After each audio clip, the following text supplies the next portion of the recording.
We always ready for the smoke, you heard? Venom and Smoke Podcast.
Oh, welcome to the Venom and Smoke Show. This is your host, Mo Young, kicking it to you live this Friday, April 1st.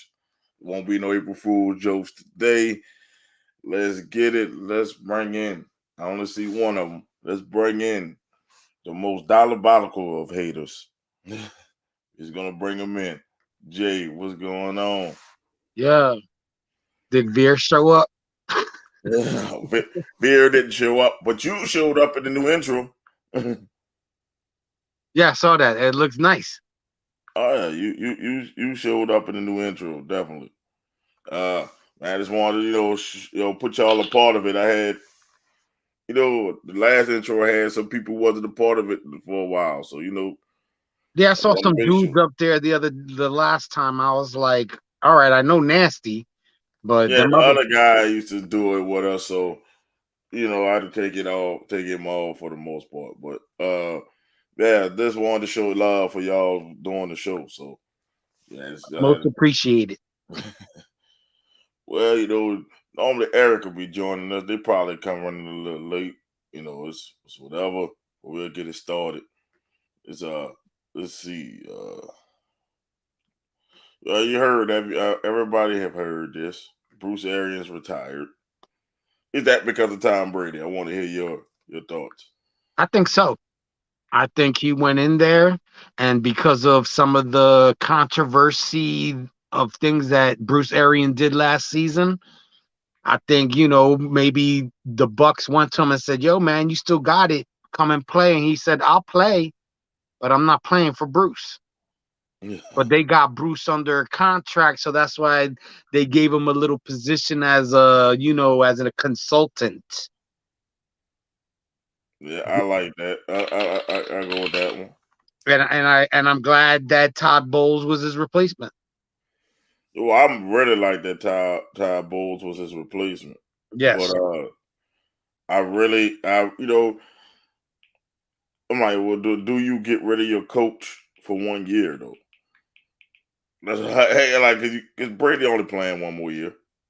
Yeah, His but if you football think got to about down it, there. Todd Bowles isn't a bad coach. I know he's not a bad coach. I'm just saying, do you get rid of your coach for possibly 1 year? That's the only thing I look at. Like, well, I get it that Brady didn't want to play with him, and I'm happy that Ty Bowles get another chance. But like Shannon Sharp this said on this morning, he said no other black coach gonna have the pressure that Ty Bowles had. You got a second chance, and you have the greatest quarterback of all time. You have to win. But how hard could it really be? You know what I'm saying? I mean, maybe you got to get him into check with his receivers and stuff like that. But Tom Brady's going to run the offense like Tom Brady knows how to run that offense. I'm just saying, I get it when he said pressure. It's like he has to win, or at least get into the playoffs and go deep into the playoffs. He has to, because if he doesn't, I just see that if they have a bad season, they go 9-8 and don't make the playoffs, they're gonna fire Ty Bowles just because you know how it is for brothers. Nine in that division, 9-8 could be the playoffs. Yeah, Nah, we coming, baby. You got to win 11. We coming. We coming, baby. We coming, baby. That's all I can tell you. I'm just saying. I think, but still, there's only one. If his team does bad, you know how they do. We want Bruce Arians back. This wouldn't have happened with Bruce. But I just want to give Bruce his kudos. He always, he had the blackest coaching staff I've ever seen, and he has women on his staff. So I guess he has the most diverse staff I have ever seen, and that's cool. That he stepped down and gave Ty Bowles a job. But I just wish it was my not thing because is of Tom whether he Brady. had a diverse staff, he didn't know how to treat people. For being a coach, yeah, you got to be a boss, but you also have to have people skills. Yeah. And doing some of the things that he did last season, it's a miracle he didn't get fired during the season last season. Nah, he won you know how it is. He won the Super Bowl. You can do what the hell you want. He won him a Super Bowl. So even though it was a COVID year Super Bowl. But not only that, but if Brady wasn't there, would they have won it? Hell no. They was about to lose to us. But the reason why they won, I told people, they went to a Superdome that the Saints feed off the crowd. There was no fucking crowd there. So it was like a practice game. So I don't count Tampa Super Bowl because I'm like, dude, y'all didn't have to worry about crowd noise. Y'all didn't have to worry about none of that stuff you normally would have to worry about because of COVID. So that's like it made it a neutral site game with no crowd. Yeah, it was like a scrimmage. It was a fucking scrimmage. Y'all won the scrimmage bowl. Even the Super Bowl didn't have that many people there. They had like 1,500, maybe something like that. Yeah, I'm like, that's not no real. Like, gonna put an asterisk on shit. Like, that's an asterisk because I'm like in football, that crowd noise, and you have 60,000 people screaming, and you can't hear. It affects people differently. So I'm like, would they would have beat the Saints? Would the Saints being up by two touchdowns at home with a raucous crowd? I'm like, dude, would they beat? They almost lost to Washington. Well, Washington was the only one that was allowing people in the stadium. You saw how they almost lost to Washington because they was fired up. It's just that Heineke is just not better than Brady. That's just being real. Like that. Like it's not like they wanted. Wanted. I could say they wanted legitimately, but I don't want to take away from it. But it was that weird year. But just because they won it and it's Tampa, Bruce Arians was going to be there as long as he wanted to. I see it this way: you get paid to do a job. Your job is to win football games, whether there's a crowd there or not. Yeah, he won. I'm just saying he won, but I'm like, it's not like he won. It wasn't like tough. It was easier. I can tell you that it was like difficulty easy. Oh, like you're playing Madden.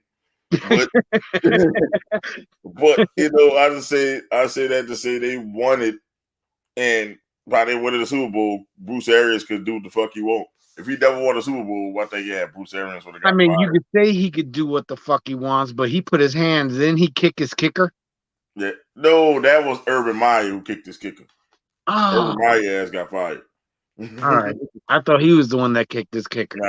Nah, but he out AB. Him and AB got him and AB was going into it with a great segue into the next one. AB said he won't get surgery until he's signed. How stupid is this? I should have put started thoughts. How stupid is this shit? This is just fucking. A lot of stars, if you notice, will get hurt the season before and right before training camp. Then they get their surgery. I don't understand that. I understand their philosophy. They're gonna get paid regardless. You know what I'm saying? Whether they're on injured reserve, whether they're on the field, they're gonna get a paycheck. But Jay, not him, Jay. Nobody trying to sign him. He's damaged goods already in the head. Oh no. Him, no. And I'm saying it doesn't make sense. Get the surgery. So if there's a wide receiver injury, somebody can look and say, well, maybe we can pick up AB. You sit there with an ankle and I sign you, and then now I gotta wait 6-7 months to get you. That's wasted money, bro. Like, no, go get the surgery. And I don't think he needs surgery. I just think I see him walking around the Lakers games just fine. And he look how probably he's got on bone AB. spurs or something like that. He Yeah. got bone Talking spurs. about it off the bone and all that. I say, man, it was off the bone, you'll be in a wheelchair, bro. You'd be hurt. You wouldn't be able to put pressure on it. I'm To just me, he's selfish. He let his popularity go to his head that he thinks he's above all. And what good is that to him? Because he's out. You know what I'm saying? If I was him, I would have gotten the surgery after I jogged off the Jets field. And by now, you'd probably be 75, 80%. And if nobody picks you up, you start doing things to project yourself as a changed man, charity, or whatever. You know what I'm saying? The cheesiest thing, but as long as you're making it out that you're changing the way you are, then a team might get an injury and be like, "Oh wow, I remember seeing AB on the TV the other day. He was doing some charity work. He looked kind of in shape. Let me call his agent." right. Nobody's not gonna deal with your bullshit. And then when it's time to sign you, man, we gotta wait 6 months. That's too much. No, That's too much. All my AB fans, I'm sorry. Dude is nuts. Dude is 730. He throw the fuck off. Like, real talk, he throw it off. And people don't want it. I know everybody's trying to say he's doing this to the man, sticking to the man. Look, let me tell you what AB did. He's the dumbest motherfucker I've ever met. he killed his career. Let me put it this way. From the Steelers, he had one of the biggest contracts at the time. He forced his way off the Steelers.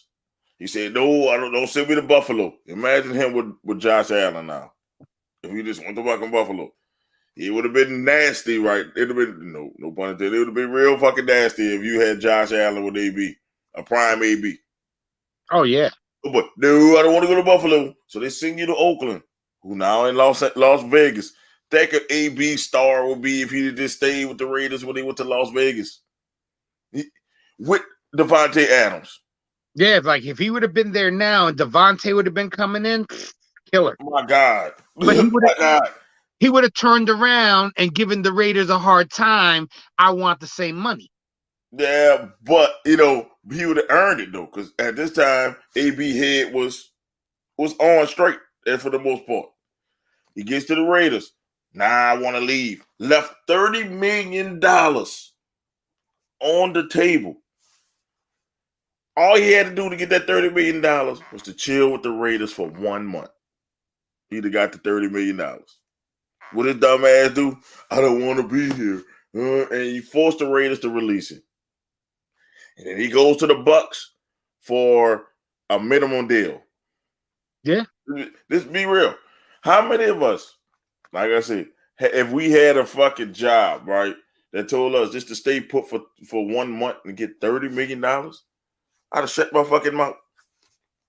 At the end of the day, football is about making money. I don't give a shit what nobody say. Talk about the love of the game. It's about making fucking money.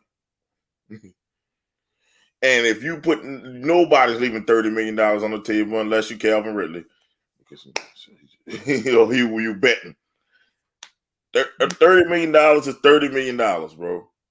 You're right. You're right. And the thing, that's why I say he let his popularity or what he let what the internet and everything was saying about him being an elite player go to his head. So he's like, fuck it. If I leave 30 on the table, I'm going to go over here and pick up 40. Yeah. And you know what they did? Nobody picked him up because they say, you're fucking crazy. Instead of trying to change the narrative, he just went crazier and crazier and crazier. I remember every show was about what Antonio Brown was doing during that time. Before the Bucks picked him up, he went crazy. I bet you he blames everyone around him and he doesn't look in the mirror. So, my agent, this guy, that person. Narcissism is a bad thing, brother, and that dude has it. And then then Tom Brady saves his fucking career again. I forgot he went to the Patriots. Before he made that stop, to the Bucks. He went to the Patriots first for a minimum deal. Couldn't keep his nose clean then. Got dropped from that. So then he went batshit. And then the Bucks come and say, "Come on, AB, we'll try to save your career." He stayed good for a year. They won a Super Bowl or whatever. Then all of a sudden he just mind goes in the Jets game, just goes. Yeah, I thought that was kind of funny. I don't care what Bruce Arians did to AB. You suck it up like a fucking a professional. You feel me? Like it's money. Like you could have just did it a different way. I thought it was funny as shit because who'd have thought you ever saw that at the football game? But I'm like, dude, if you don't want to be there, bro, you suck it up for one more year, and then you can go somewhere else. Because people would be like, in their mind, they'd have thought AB changed. Yep. And then you would have got receiver money out the ass right now. You would have got money because you still were showing that you had it. He would have been in demand too. He definitely would have been in demand because there's a lot of teams out there that's still looking for wide receivers. But let's be real. AB could have been a Saint. Yeah. Think about it. He could have been a Saint a couple years ago. But Sean Payton told him, do not bring your entourage with you when we do this private workout. And we gonna sign you. What'd he do? Bring his entourage. Sean Payton said, fuck you. I'm not signing you. He would have been straight. He would have been straight. Yeah, Drew Brees and Michael Thomas with AB. And I'm like, that would have been another Super Bowl contender. But dude, that would have been a dangerous little combination. With Alvin Kamara in the backfield who could go out wide. Think about it. And everybody in New Orleans like, we're going to sign AB. And then we heard the fucking shit. And then we just shook our head. We just why? All Sean Payton said, don't bring your entourage. I'm like, at some point, AB has to look in the mirror as a man and say, man, I fucked up my own career. Now you want to be a rapper. That's fine. Be a rapper. But stop trying to act like you're trying to come play football, man, because you're not trying to play no football, man. Nah. And I'm telling you, 15, 20 years from now, he'll be one of those stories. What happened to AB? And you're going to see him sitting outside of a Jack in the Box or, something like that, homeless or in jail because he did some stupid shit to make money. Yes. And I'm like this. He could have been a Hall of Fame player, first ballot. Oh, yeah. If he would have kept consistent, definitely. Now, I don't even know if he's going to make the Hall of Fame, bro. And he got the numbers to make the Hall of Fame, but I don't even know if he's going to make the Hall of Fame, bro. Like, that is sad. And if he does, he'll make it like maybe the last year he's eligible. I'm just saying it might be a Drew Pearson weight. Like it's pretty fucking bad that he was a first battle. I don't think people realize how not Drew Pearson. I'm like how AB was with the Steelers. He was the best receiver in football for a good 4-5 years. Oh, yes. I don't care what anybody say. Nobody could check AB. And you see how the Steelers' offense went down once he left. Yes. Him and Le'Veon left that, So I try to tell people. But those were two egos. Because Le'Veon Bell, I used to follow his ad. Well, I still follow him. But when he became a Jet, I started following him on Instagram. And he's one of those eccentric, I'm better than the next dude type person. Which you got to be humble. It's big ups to Mike Tomlin for that, to do that coaching job. To have Big Ben, AB, and Le'Veon Bell. I see why he's a great coach. That's a lot. Every time his cell phone used to ring, he probably was, oh man, which one?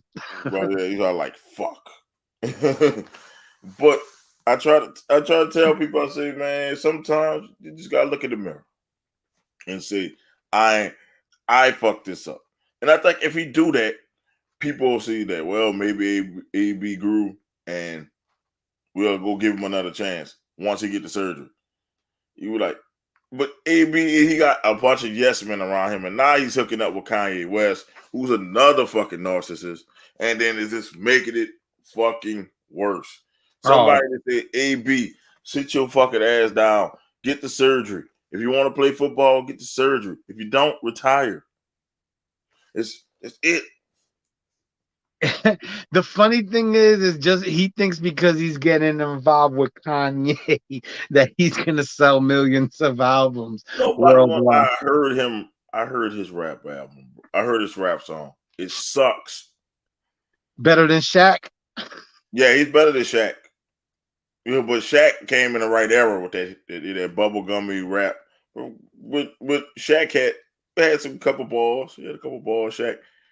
But I'm like, I would not listen to AB shit on repeat. He will not.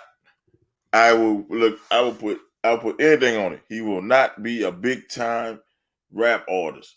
So he needs to just stop it. Stop it. Yeah, but like remember, Kobe, he's more like Kobe Bryant when Kobe tried to rap. Rest in peace, Kobe. But he's more like Kobe. Yeah, you couldn't rap, Kobe. I'm sorry, bud. I'm sorry, dude. You could not. Now, there's not. I don't even know if there's many NBAers. I think Iverson tried. Iverson could rap. Lillard definitely can rap. Like Danny Lillard can rap. Definitely, he's definitely his shit. He got some balls. But I'm just saying it's not where AB is not in. Like no, AB, stop it. Go just stop it, AB. If that's what you're trying to do, be that. Leave football alone. I don't want a team that's so desperate they go after AB and then he does it again. I think they need to stop giving him chances. I don't think he's happy unless he's spoken about. That's why he comes out and says stuff like this. Yes, I ain't gonna get surgery till I get hooked up with, until I'm signed. Who's gonna make that investment? Yeah, that's a stupid investment. That's like, hey, I'm gonna buy a brand new car, but the engine is broke. What kind of shit is that? Yeah. I got the engine, you got to get work on the engine, but it's a brand new car. But if you buy it, I'll do the work on the engine. Yeah, I'll do the work on the engine after you buy it. Yeah. Who want to make that investment? I think he thinks there's actually somebody stupid enough that would. I could even go lower. Here's a bag of M&Ms. Half of the M&Ms are gone, but you can pay full price for these M&Ms. Who the fuck would buy that shit? I'm like, that's a real. He really thinks somebody that desperate to be like, you know what?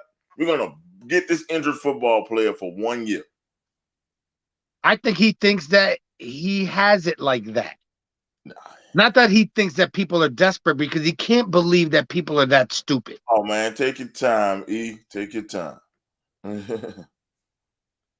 That's Doc, people. But I'm just saying, he's dumb. I don't get it though, man. Like, he really sits there, and you wake up in the middle of the. You wake up out of your sleep and really think this shit will work. I just want to know. You wake up and say, you know what? To get people to sign me? If I tell them I'm gonna wait till I get my surgery to after I'm signed. And then he went to his boys and said, "Yo, is this a good idea? Yeah, do that. Fuck them, do that shit." Man, you don't make the water come on my fucking door. Man, that shit funny. That's funny thinking about that shit. It's like, I'm gonna tell my job, fuck it. I'm not covered at work. I'm not covered at work until you pay me $1 million a day. Shit, I'm gonna try some crazy ass demands like that and see if that shit work. And the thing is, in the real world, you do that. He thinks it's going to work. That shit is not gonna work. No. But I he, might as well get a kid in the draft, coach him up, and they could give me half your production, and I'll still be successful. Less headaches, half your production, and I could groom him into be the next AB. true. Why would I get you? You first of all, you in your 30s. I think you're about to be 34, some shit like that. Yeah. Bruh, you don't bounce back the same from surgery when you're in your 30s. Nah. So I'm gonna sign you, and then you go get a surgery that's supposed to be career threatening. You know what I'm saying? And I'm just gonna give you free money. Yeah, I'm not falling for the banana in the tailpipe, AB. I'm sorry, I'm not falling for the banana in the tailpipe. That's what these people are saying. That's what teams are saying, man. You better go play the CFL. He's going to end up probably in the USFL or the CFL or XFL or whatever FL they want to come out with now. That's perfect. That's perfect for him. I would watch him in that. But the NFL, that's done. Yeah. I mean, yeah, I think his actions from all the teams that he was on, a little bit of here, a little bit there, it added up. And I used to be a AB apologist. So, well, man, maybe the dude stress. You try to get him, then this is like it's getting more ridiculous. And it is like, dude, I can't defend you no more, man. This is fucking stupid. This is fucking stupid. It starts to make it makes you look a certain sort of way. It's all looking like, what the fuck? I used to be like, well, man, you know, the dude is talented. He can get it in on his talent. Fuck, we had trouble players before. You know, Michael Irvin used to do coke before the games and shit. So, you know, fuck, that's his behavior. So what? He beat up a UPS driver or whatever that was. So fucking what? Let it play. Okay, he just kept. I said, see, he acted right with the Bucks. Won a Super Bowl. He good. And then he comes with this bullshit. Walks off the field. I thought it was funny. I'm like, man, you never gonna get another job. I said that on this podcast. You never gonna get another job from that. And then I go ahead. I said, and then you do this. I was like, what the fuck? It's like, I see it this way because if you notice, after he had his little meltdown with the Jets, not even a week later, Gronkowski got his bonus from being catching how many catches or whatever. He had a bonus coming up, was $1 million or whatever. He supposedly AB wanted his bonus as well.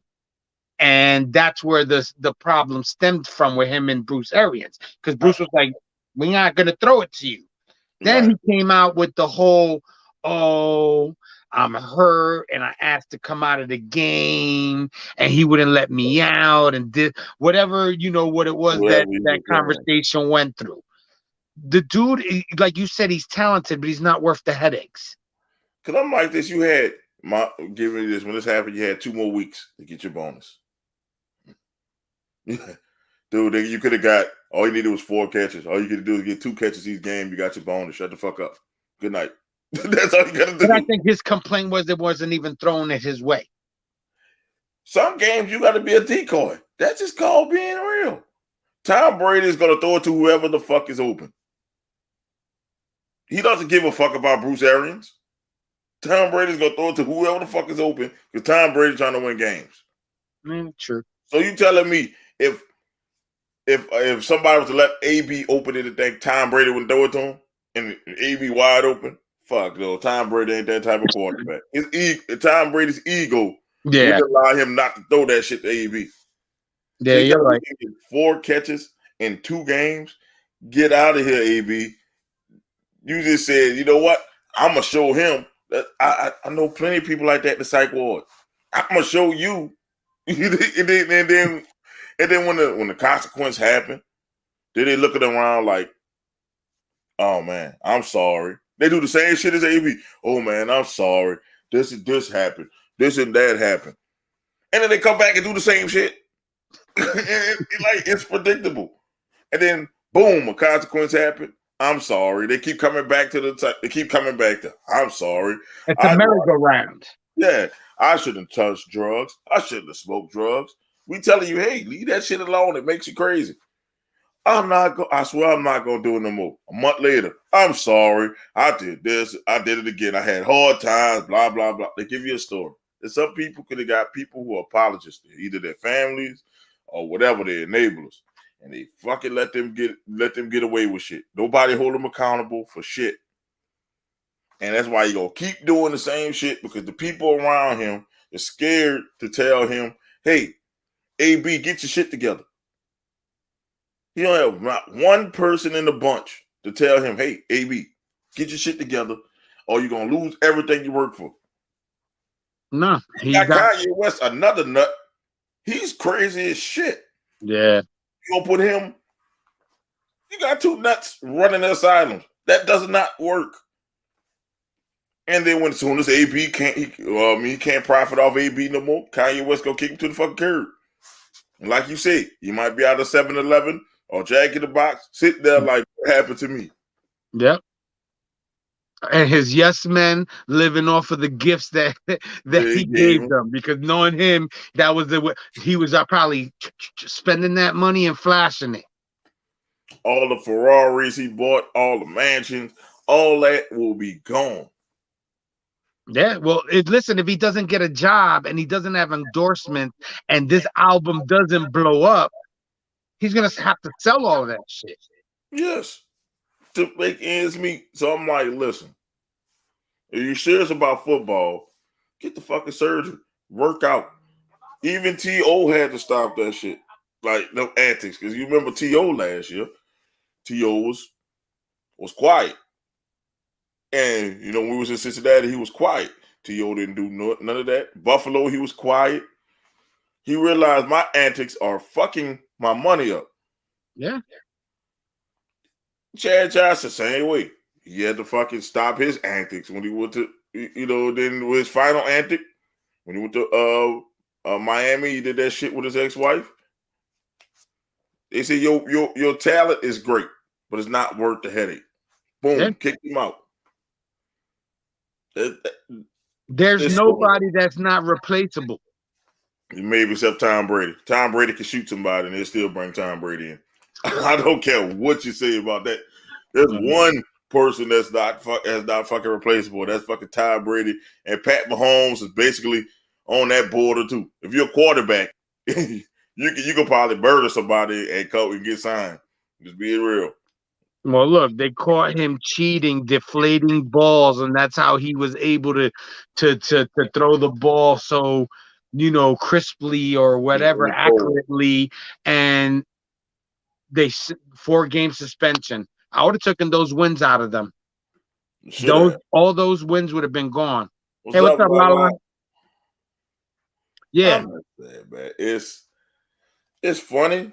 I'm laughing at it because I'm like, AB really thinks the NFL's gonna miss him. Yeah. On some crazy shit. You're right. Bro, I could rattle off 10 receivers. That'll make us say AB who? I mean, these youngsters coming in this bitch, they changing the game. Like you got people like Jamar Chase. Yeah. Right now, Jamar Chase, Justin Jefferson, the LSU crew that came out. That's 2 right there. That's gonna be in the league for at least 10 years. People are looking at that and saying, you know what? Why the fuck we need AB? We just wait for a rookie to come in and do what he do. And, somebody that you could mold from the beginning. Yes. Not somebody AB. Don't do that dumb shit. Yeah, exactly. I'd make a highlight video of all his fuck ups. Hold up, AB not getting surgery. Yes, that's what he said. I am not getting my ankle surgery until somebody sign me. Who is his advisor? Because I want to know his name so I can put it out there and say, do not get this motherfucker. Like straight up, do not get him, because he will ruin your life. He probably got Pookie from the block as his. Somebody, like he got. I don't even think Pookie from the block would have been like, nah, ain't nobody black. Because somebody black would have been like, bruh. Yeah, you're right. Smack him in the head already. Like, what are you doing? You left $30 million on the table, bro. What you smoking, bro? That's why I know AB do coke. That's a cokehead move right there. You know what? You know what I'm gonna do? I'm gonna leave $30 million guaranteed on the table. I I'm bigger than the game. That's some Tony Montana shit when he took the whole sack to the face. Yeah. That's some Tony Montana shit. Yeah. But Like, I can't get he it. messed up his whole career though. You know what I'm saying? Like you said. Yep, that's another one coming in the draft. He is gonna be nice. There's a couple of receivers. The kid from The Ohio State USC. boys. USC got a kid, Yep, I think, coming USC. in. Lincoln something.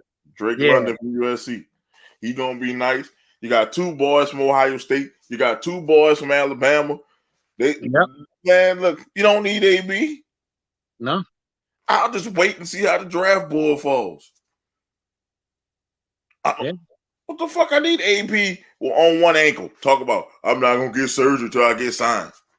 Why would you bring a cancer like that into your locker room? Cancer, bro. That's past cancer. That's AIDS.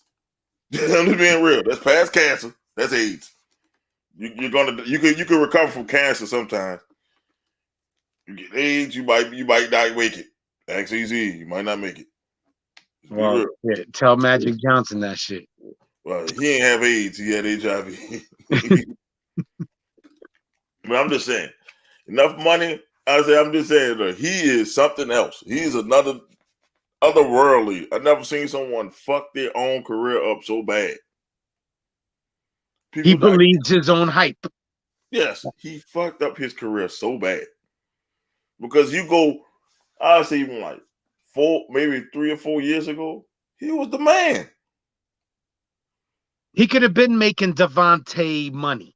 I'm just saying, it was AB, Julio, in that little thing. Who was the best out of them two? Remember that? It was like AB, Julio, and it was AB by far in my book. It was better than Julio because he could do more. And then Mike Thomas got in that conversation when Mike Thomas had his broke out year and he got hurt. But did AB fall all the way down in like 3 to 4 years? I think that he wanted out of Pittsburgh. He stopped playing. Like he didn't play like 100. He didn't give them 100%. No, he didn't. No. Just like he should have stayed in Pittsburgh. His worst thing was to leave Mike Tomlin. Yeah. Because Mike Tomlin knew how to control him. He thought he was bigger than Pittsburgh. He'd have left as a Steeler legend. You automatically get the Hall of Fame as a Steeler legend. Because I tell people, Lynn Swann ain't do shit but can't make a miraculous catch in the Super Bowl, and he's a fucking Hall of Famer. Let's be real. Lynn Swann numbers are trash. You can look him up. But he was a part of a dynasty. Like we said, like I told you, what we talked about last week, Joe Namath's numbers are shitty. Just because he won 1 Super Bowl and beat the Colts, that's the only reason why he's in the Hall of Fame. Stalwart was the man on that team. You go back to the Steelers, that Stalwart was the receiver on that team. And Lynn Swann got in the Hall of Fame before Stalwart. How? I'm like, how? Stalwart did the dirty work. He probably Terry Bradshaw made the fucking Hall of Fame, and his numbers are fucking horrendous. But I think he also made it. Didn't they win a couple of Super Bowls? They won 4 Super Bowls. That's the reason I say the Steelers are like one of those teams like the Cowboys. It's a big fan base. If you become a fan favorite of that, you're automatically in the Hall of Fame. All you had to do was retire a Steeler, and he's in the. Hold on, man. Take over, Jay. I thought it was difficult. Hello, I'm on the podcast. What's going on?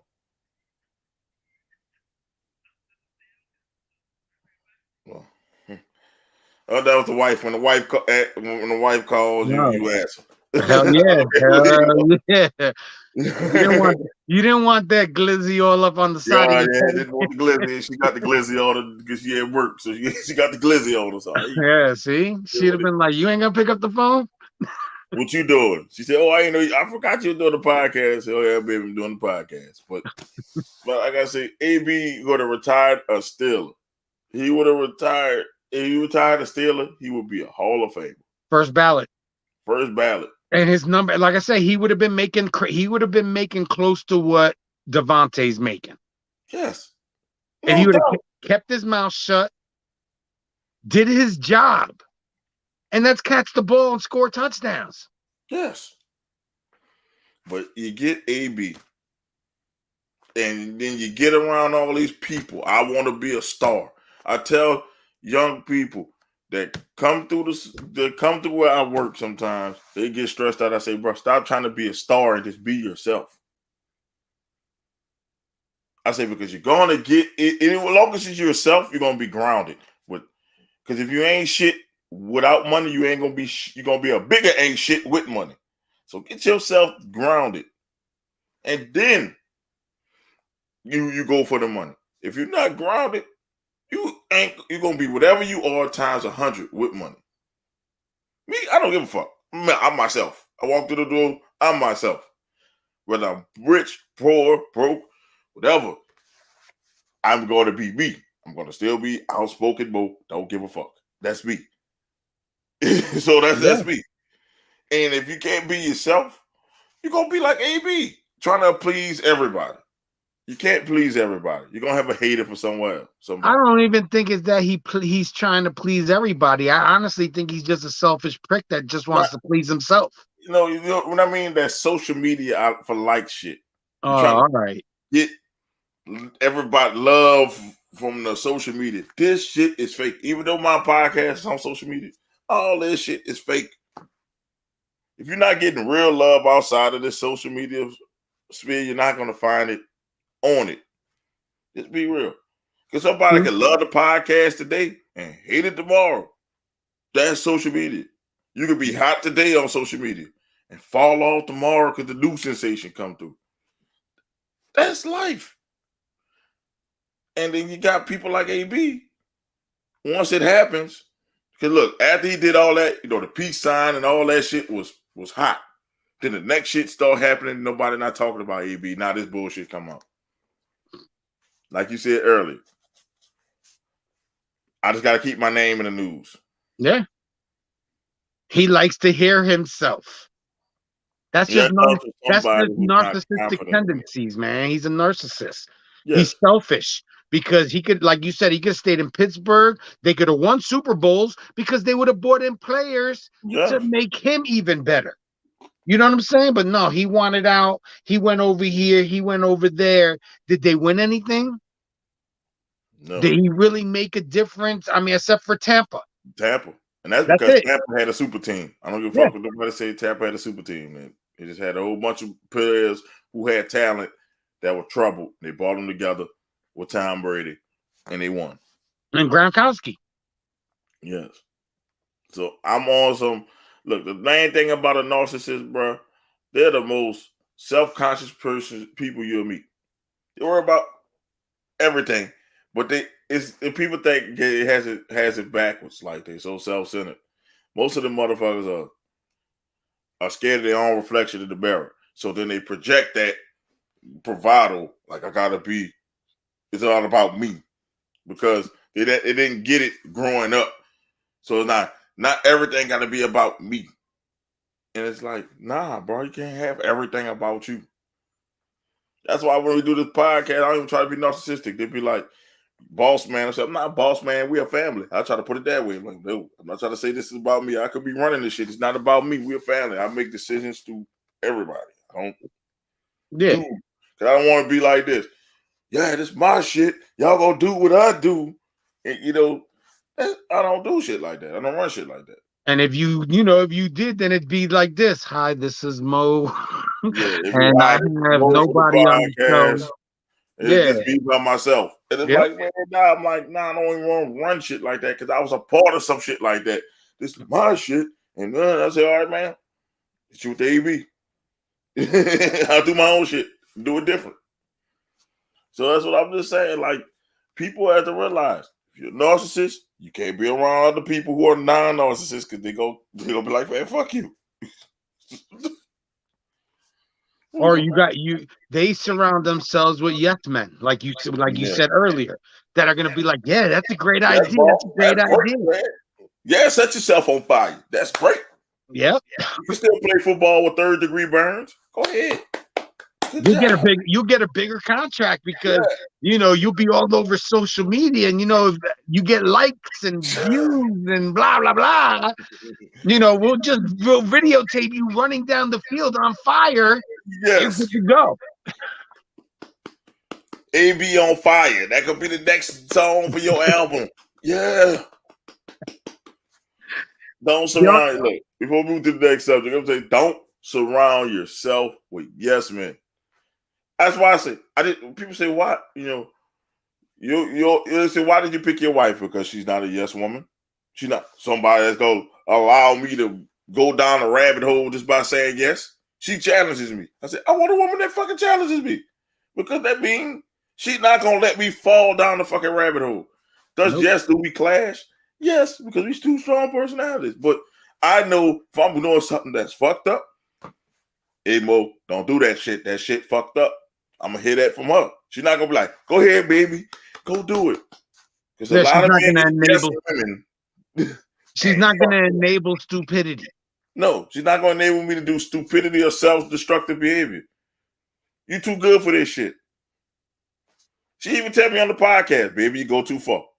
Okay, I'm gonna calm down. I'm gonna tell that back because she's showing me from another set of land. She ain't gonna be like, "Go ahead, baby, self-destruct." Yay, we'll be here. I'm gonna still be here. Yay. Go ahead, Mo. Yay, Mo. Pat on the back. No, you're right. I'm just saying. I don't like any friends that are like that are fucking yes men. I get rid of them. If you tell me yes too much, I get rid of you because I'm like you all gonna allow me to make a bad decision. That doesn't work. I need when you're successful, you surround your people that's gonna be like, no, Mo, that ain't right. Dude, no, yeah, Mo. you want a different point of view when everybody's telling you yeah, like you said, you end up doing something stupid or you end up screwing up, and then they're yeah about that, So you want somebody's gonna be like, nah, Mo, that's not good, or that wasn't a good subject, or this or this, you want somebody to put you at least push you in the right direction. Yes, push me. I'm like, like I say this all the time on the podcast. So why you think I get different personalities on the podcast? Because if everybody got the same point of view, shit's boring. If we all going, yes, that's a good idea, Jay. yeah. It could be the dumbest shit you said out your mouth. Yeah, Jay. Good job, Jay. People go like, what the fuck is this? But if I say, nah, Jay, that's some bullshit. Now you got action. now you can hear different, points of views. Yes. And everybody's points of view makes the show go. That's why I say, even last night with me, Lala, both of the Lalas getting into it. I say, it's no hate. People like, she go like gangsta on you. No, it's no hate. It's just that somebody has to be different. I had to take a phone call through most of that, so I have to rewatch it because I know the Will Smith thing came up. Yeah, that's what I'm saying. That's the thing. I'm like, when that came up, people like, oh, she going gangsta. Like, no, it's called people with different points of view. And I don't want to have a podcast where, oh yeah, so I agree with Lala because she's a lady. I agree with Root Lala because she's a lady. Fuck no, I think it's bullshit. Then she's like, fuck no, Maurice. I think it's bullshit. You know what I'm saying? Like that's how healthy dialogue come through. You can see different people's personalities through their point of views. And if you get yes men, that's just your personality going around in a fucking circle. Yes. And it doesn't help. And it'll be stale. It'll be stale as fuck. Good, what's going on, Sherry? Thanks for Sherry. watching. And I try to tell people, I say, look, this is just life lessons. Like Izzy said, this shit is therapy. So some people watch it to get entertained.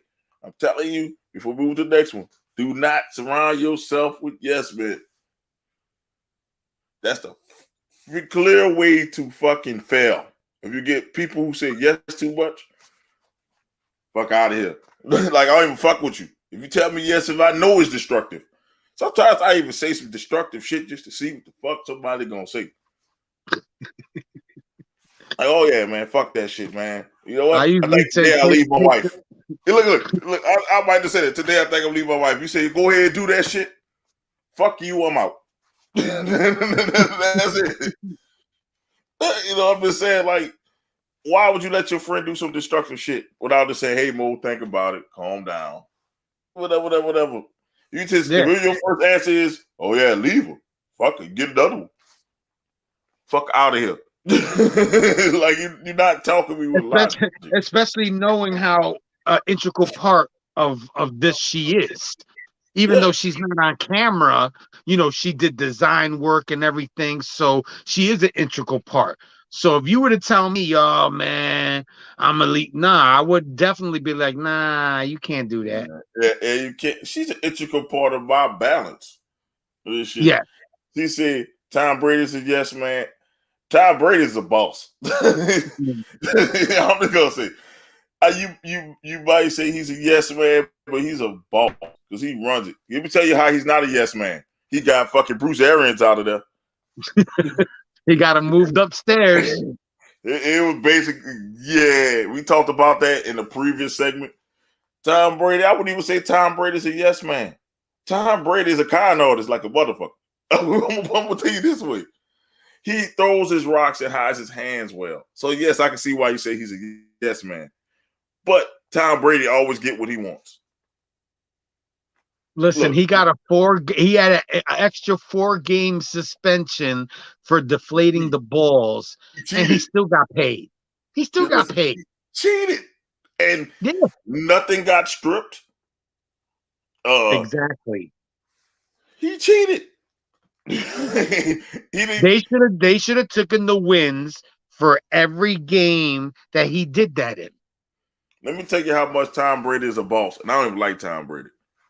The fucking Saints, everybody knows Saints fan, the Bounty Gate scandal. Motherfuckers getting 8 games. Our coach left for a whole year, and we didn't even cheat. We were playing hard-nosed football. We played within the rules of the game. And motherfuckers got 10, 8, 7. The coach gone for a whole year. Tom Brady cheated and got 4 games, and nothing got stripped. You gonna tell me here, yes, man? That's a boss. I'm sorry, Andy. That's a boss. He's a pimp. Yeah, he's a pimp. And you know what he do? He move in silence. See, a lot of people be like, "Oh yeah, he's a yes man." He put on that corny voice. Yeah, I'm gonna do this for the team and all this. And behind the scenes, he like, "Man, get rid of this motherfucker." I'll tell you how it's going. Yeah. So when you the GOAT, you can't. People know you the GOAT. People want to play with Tom Brady. And I can't say he's a yes man because his career dictates he's not. And you can see that he don't surround himself with a bunch of yes men. Nope. Definitely Giselle, not a yes woman. Oh no, hell no. She a boss. Oh, she pissed off that he came back. Or maybe she's not. Oh. Maybe they have that he's a yes man per se because I don't see what he said yes to. All I can say yes to winning. Yeah. He took on AB and like, I'm gonna try to help you get your shit together. And AB shitted on this man. Like Tom Brady ain't never do nothing for me. Tom Brady tried to save your career twice. And I don't like Tom Brady. Everybody do on the show. We don't really like Tom Brady on the show. But I gotta get a man to do it. He tried to save AB career twice. A lot of people don't realize he's shot with the Patriots one time. AB fucked that up. With the Bucks, he fucked that up. He even took this man in his house around his children. Yes. Broke bread. That's a real ass dude, bro. That's a real dude, man. Broke bread with him. You know what I'm saying? Had him in his house and then paid him back by making him look like a fool during that Jet game. And that's why some people got to get that get their facts and feelings are different. That's a man right there. Because he said, you know what? I'm cool with you, AB. I respect you. I respect your talent. I'm going to bring you I'm not bringing nobody I don't like into my house.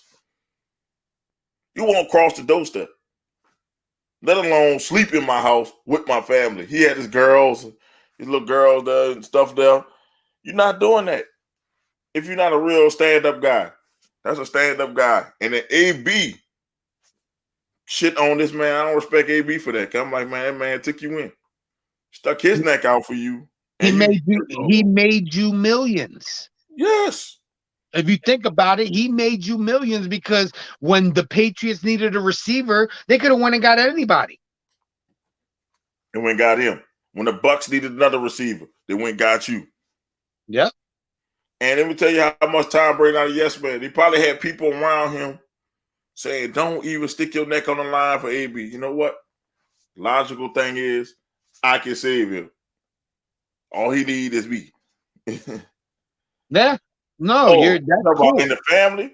I'm gonna tell you this way: most husbands are most husbands. I'm like, hey, when wife says something, bro, hey, bro, they keep the peace in the house. Hey, bro. Happy wife, happy life. You gotta remember that. Sometimes it's like, hey, bro. Sometimes it's picking your battles. Yeah. And making her think she runs the household.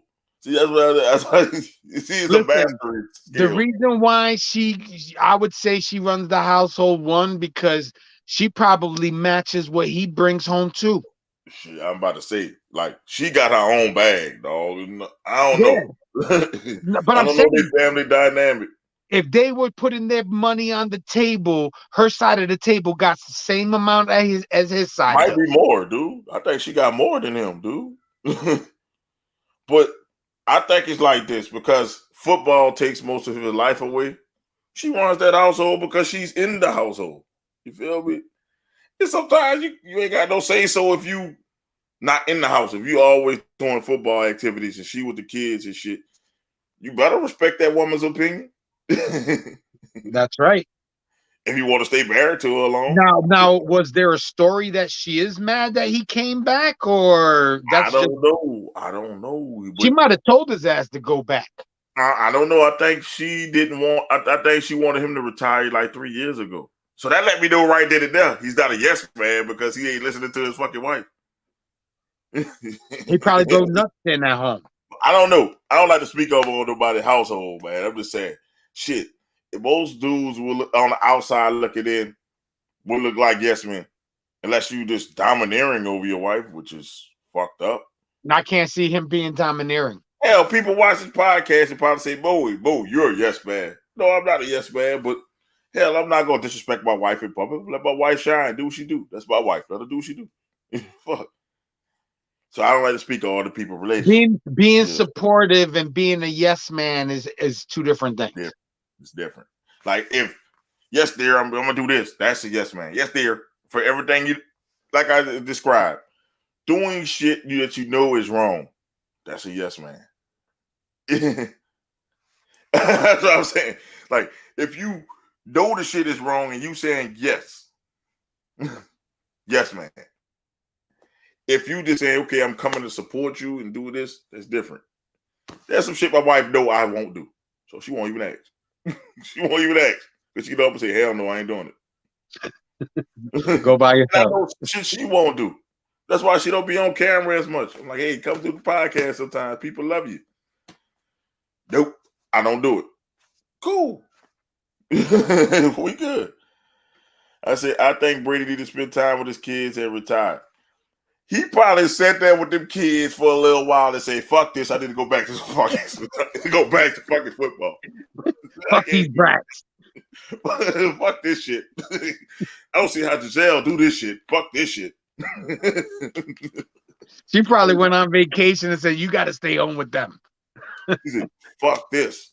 Nah, I'm good. That shit didn't even last a month. Brady already told everyone he's playing until 45. You know what's going to happen with Brady? Brady, one of them people that's going to get knocked out of football. And I'm sorry. Brett Favre had to get knocked out. Yeah. Kurt Warner had to get knocked out. Both by those 09 Saints. But, you know what I'm saying? Yes, especially Kurt Warner. If you look at that hit, he really got knocked out. Like, everybody in the stadium thought Kurt Warner was dead. So, he one of them players that they're going to have to hit him so hard that he get knocked out the game because he think he still can go. He might but he never, if you think about it, he never puts himself like he did not. It's rare that he scrambles. I'm sure they're going to have a solid offensive line. I mean, he gets hit because I'll tell you right now, you hit him once or twice early in the game hard and you rattle him for the rest of the game. Yeah. And I'm going to put it to you this way. I'm going to say it like this. it's gonna be a blindside hit that he ain't gonna see. Somebody gonna get around that right tackle, or that left tackle, because the right tackle is solidified. Somebody gonna get by that left tackle, and he ain't gonna see it coming. Because as you get older, your reflexes slow down, and somebody gonna hit him. Wow! And that's gonna be the end of Tom Brady's story as a football player. I'm sorry to put it to you that way, but that's how his story is gonna end if he don't get out. It happened to the best of them. It happened to Drew Brees. That's how his ribs got broke.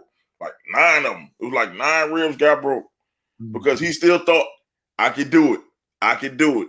And he didn't see that defensive tackle come off that line. Everybody, I was at the stadium. It was during the COVID year. Everybody, you could scream loud because you probably could hear my voice because nobody was in that motherfucker. Look out. And everybody said, look out. You didn't see it. Bam, broke his ribs, all kind of shit. That's all it's going to take is one good hit, and Brady is going to be done. Nobody want no. That's the story of Tom Brady. Yep, exactly. Yeah. That's how Big Ben had to get knocked out the game. People don't realize you old. Your reflexes, all that goes. I don't care if you're in great condition. You're not the same you were as 20. No. I could probably catch a ball without looking at 20. Now I gotta look at that ball. My senses off. Hey, I'm just saying, you have to. Tom Brady's gonna get knocked out. I don't want to. I hope I'm wrong. I don't like saying that, but some players you got to knock them out the game for them to walk away. Yeah, and that's what's gonna happen. And I think it's gonna happen this year. Somebody gonna come off the edge, and Tom ain't gonna see it. Warm up Kyle Trask. Get the bullpen. They better. That's another thing. They need to go look for a quarterback. Better get Baker Mayfield. That's better than any quarterback they have. That's the only quarterback they got left. There's nobody else out there. All the good quarterbacks gone now. Yeah, and what's his name supposedly staying with the Niners? Jimmy G. Yeah, Jimmy G staying with the Niners. So yeah, until I'm telling you, everybody, the people that need quarterbacks like the Panthers and stuff like that, they're waiting for him to get released. But I don't think they're going to release Baker. They want something for him. They're not. They're going to end up releasing him. That's the thing. Nah, I don't think so.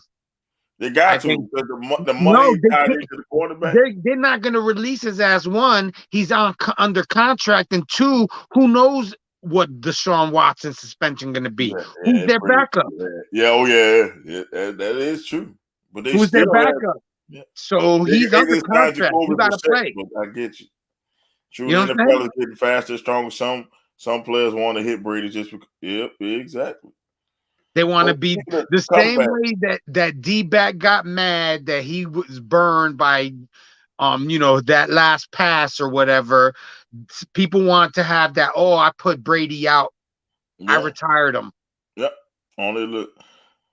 But we got another eccentric player making a return to football, even though it's the indoor football league. T.O. He's returning to football, playing with Johnny Manziel. Whoa, I just want to see that train wreck go on in the indoor football league. I want to see it. But fan control football league. Listen, T.O., he always keeps himself in good shape. That's what, 50 yards? Yeah, he could do it. He could do it now. Manziel? I didn't like him when he was in college. I didn't like him when he came out.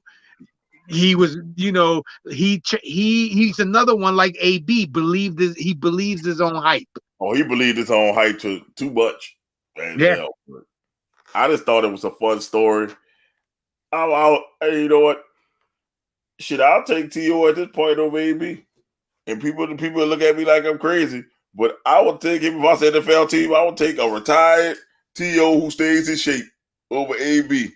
Who probably runs routes better. He's got good hands.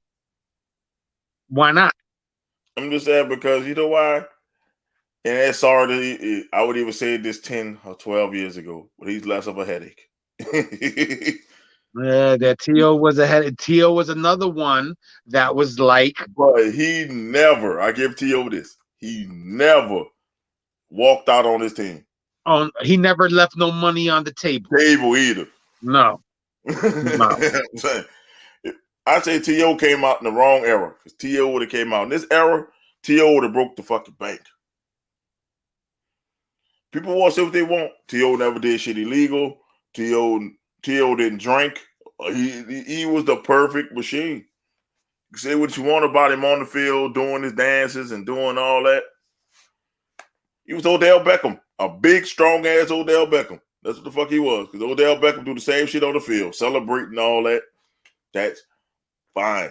I'm like, T.O. still look like a tank at 50. Yeah. And I'm saying, if I need a goal line receiver and I'm in the NFL, I might be interested to see how he look at this indoor football league. I'm sure they're gonna be watching him. I'm just saying. Towards the end of the NFL season, if you need to pick up somebody for the playoffs, why not have somebody that has that experience, that locker room know-how and whatnot? And I bring them in. So you don't have to worry about, you can't chuck them past 5 yards.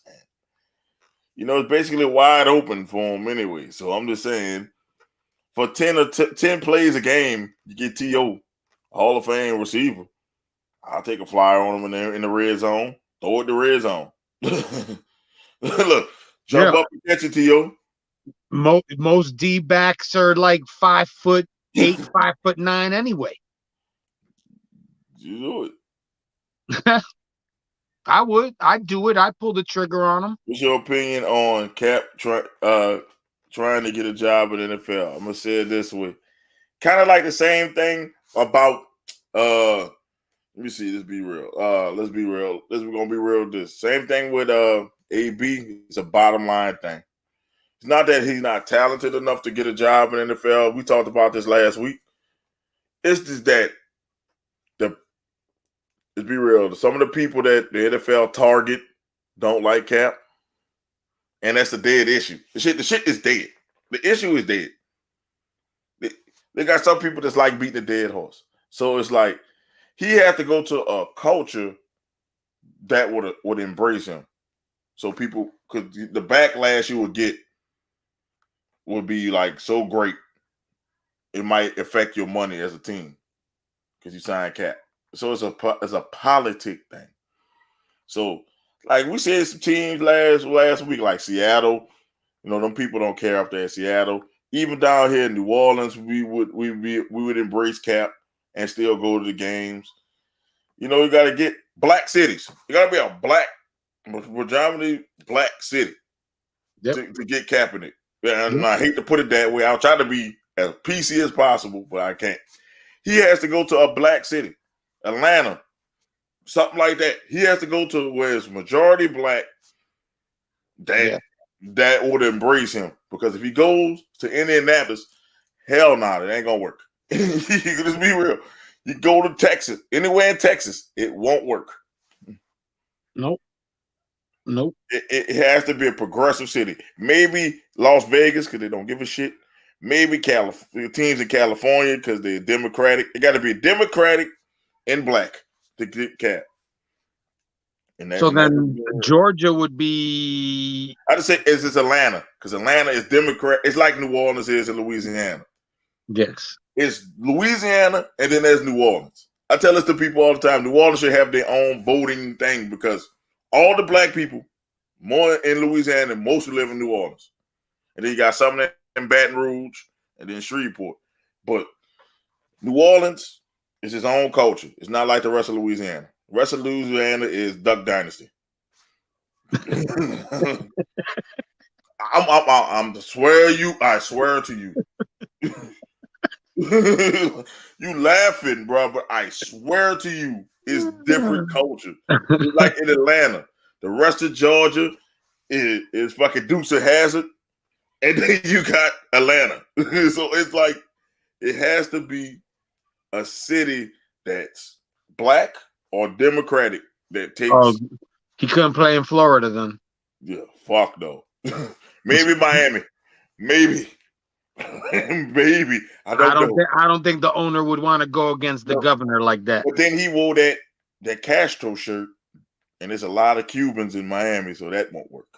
So that's out. So it has to be like I told you. That's the only way Cap can make the NFL. It has to be a city that's extremely democratic. I'm not to bring politics into this, but just be real. Got to be completely left leaning. That could be like, this is progressive. We can go behind it, and you can sell it to your fan base. Or it has to be mainly black, so the black people can stand up to him and tell these other people, shut the fuck up. We don't care. That's our quarterback. Yeah. Because I mean, he still got skills. I saw him work this week. Last week he worked out with a receiver. I forget what the receiver's name was. Jalen McCluskey for the Saints. He was down here in New Orleans.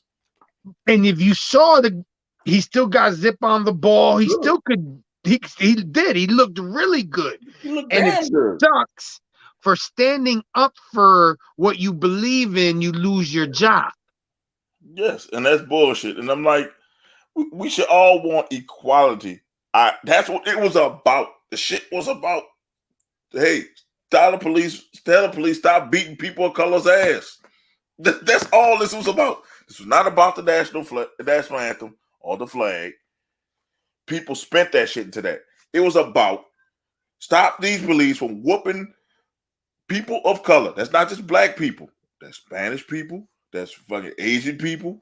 That's anybody who's not white ass. Stop beating them. That's all it was about. And if you look at it, it was a person from the military that told him to kneel. So it's not even, he says sitting down is disrespectful. At least kneel, that shows reverence. That's why he did it. Because at first, Cap was sitting on the bench. Go look at that preseason game. He was sitting on the bench, and the guy told him it was disrespectful. So it was a military man that told him to kneel. That shows respect. So what a lot of people, even after he explained the reasoning, they still made it about the national anthem and disrespecting the flag, but not once did they like say, yeah, we understand that there's police, there's a situation. No, it's you knelt down and you disrespected the country and blah, blah, blah. And then when you have we're not going to get political here, but when you had an asshole president that tried to dictate stuff. Cap can't get a job, but Watson at 22 case and big time money. Listen, we said this before, Eddie. Listen, you could rape a woman, you can beat a woman, you can do whatever to a woman. See, he did to a woman in the NFL, and you can get your job. Tyreek Hill, it's another one in college. He beat a woman. Kareem Hunt beat a woman. Joe Mixon punched a woman in the face, getting big money. You can do what you want to a woman in the NFL. They don't care. Ray Rice was about to get off until TMZ leaked it. That dude from the Seattle Seahawks should be in jail. Wheeler. But they're giving him counseling. And I'm just saying, look at Richard Sherman. He was allowed to play after kicking down his girl's door and threatening her. You can do what you want to a woman in the NFL. They don't give a shit. Ben Roethlisberger had 2 rape cases. Yep. Be real. You can do what you want to a woman in the NFL, they don't care. But if you fucking kill a dog or say, hey, the cops are bad, that's a death sentence. Like, just be real. Like, let's be real. And you try to tell that base, I'll say it, that Trump base, that's what this was about. That damn Trump base that, hey, this is about stop these cops from whipping our ass. That's all we asking about, or killing us. Yeah. We arrest us. Everybody's saying arrest us. We'll take that. Take me to jail. Let me have my day in court. Don't shoot me. That's all we saying. This is all this shit was about. Yep. Like, I don't know how simple you could put that shit. Like, hey, stop whooping my ass and killing me. Let me have my day in court. They thinking we trying to say, let people off. Who told you that shit? Nobody said that. If I'm guilty of a crime, arrest me. Yeah. Let me sit my ass in jail and have my day in court. But I cannot have my day in court if I'm dead. Fuck. Nope. I don't know how simple we can make it. And I don't know how simple Cap could have made it. Now, I blame the NFL for showing that shit because nobody would even know Cap was protesting if they didn't show that shit. Who watches the national anthem when they watch the football games? Nobody. Nope. When I'm in the stadium, I go get my food during that time. I'm being honest with you. I was about to say when the national anthem, stadium, you're going to that's get the beer or best something. time to get your food because everybody's standing at attention. Man, hell, I also sit down eating my food. If somebody say you better stand up, I say, man, if you want your face, you better shut the fuck up and listen to that song. I was eating my food while the national anthem was going on. And I remember this, somebody tried to check my uncle. He was taking his time getting up or whatever, because he's older. And that Detroit Lion fan, we were laying the Lions, was about to get his ass whooped in that damn thing. Because that was during the height of the tensions. I told him, sit down, Unc. And my other uncle said, yeah, you better not get up, Unc. Better not get up. And I said, you say another word, I'm going to slap the fuck out you. and then, look, everybody else started sitting down around us. Because everybody seen that was an asshole statement. Say, bro, if you want to respect the flag, respect everything it entails, which means freedom and justice for fucking all. It didn't say for some, it said for all. Yep. So if you're all about the flag, if some people saying, hey, we are dying, you supposed to be for that. You're supposed to be, hey, lead them people along. Everybody's supposed to be united. You know what my philosophy is with these Trump people? I feel like we're about to get in trouble. Go ahead. No. My philosophy is this. Like, they complain, oh, why do you guys, why do you people always talk or you're always fighting, for whoever? Now, and we tell them, we're fighting because of injustice. You know what I'm saying? We care that Pookie from the block was killed for some stupid shit. Yeah. Now, if you ever when you ask, like, if a Caucasian person gets arrested and another Caucasian person asks, oh, why did that cop kill that Caucasian person? Oh, he was high on drugs. Oh, he probably deserved it. You know what I'm saying? Where we would say, no, he didn't deserve it. Like us as a human being.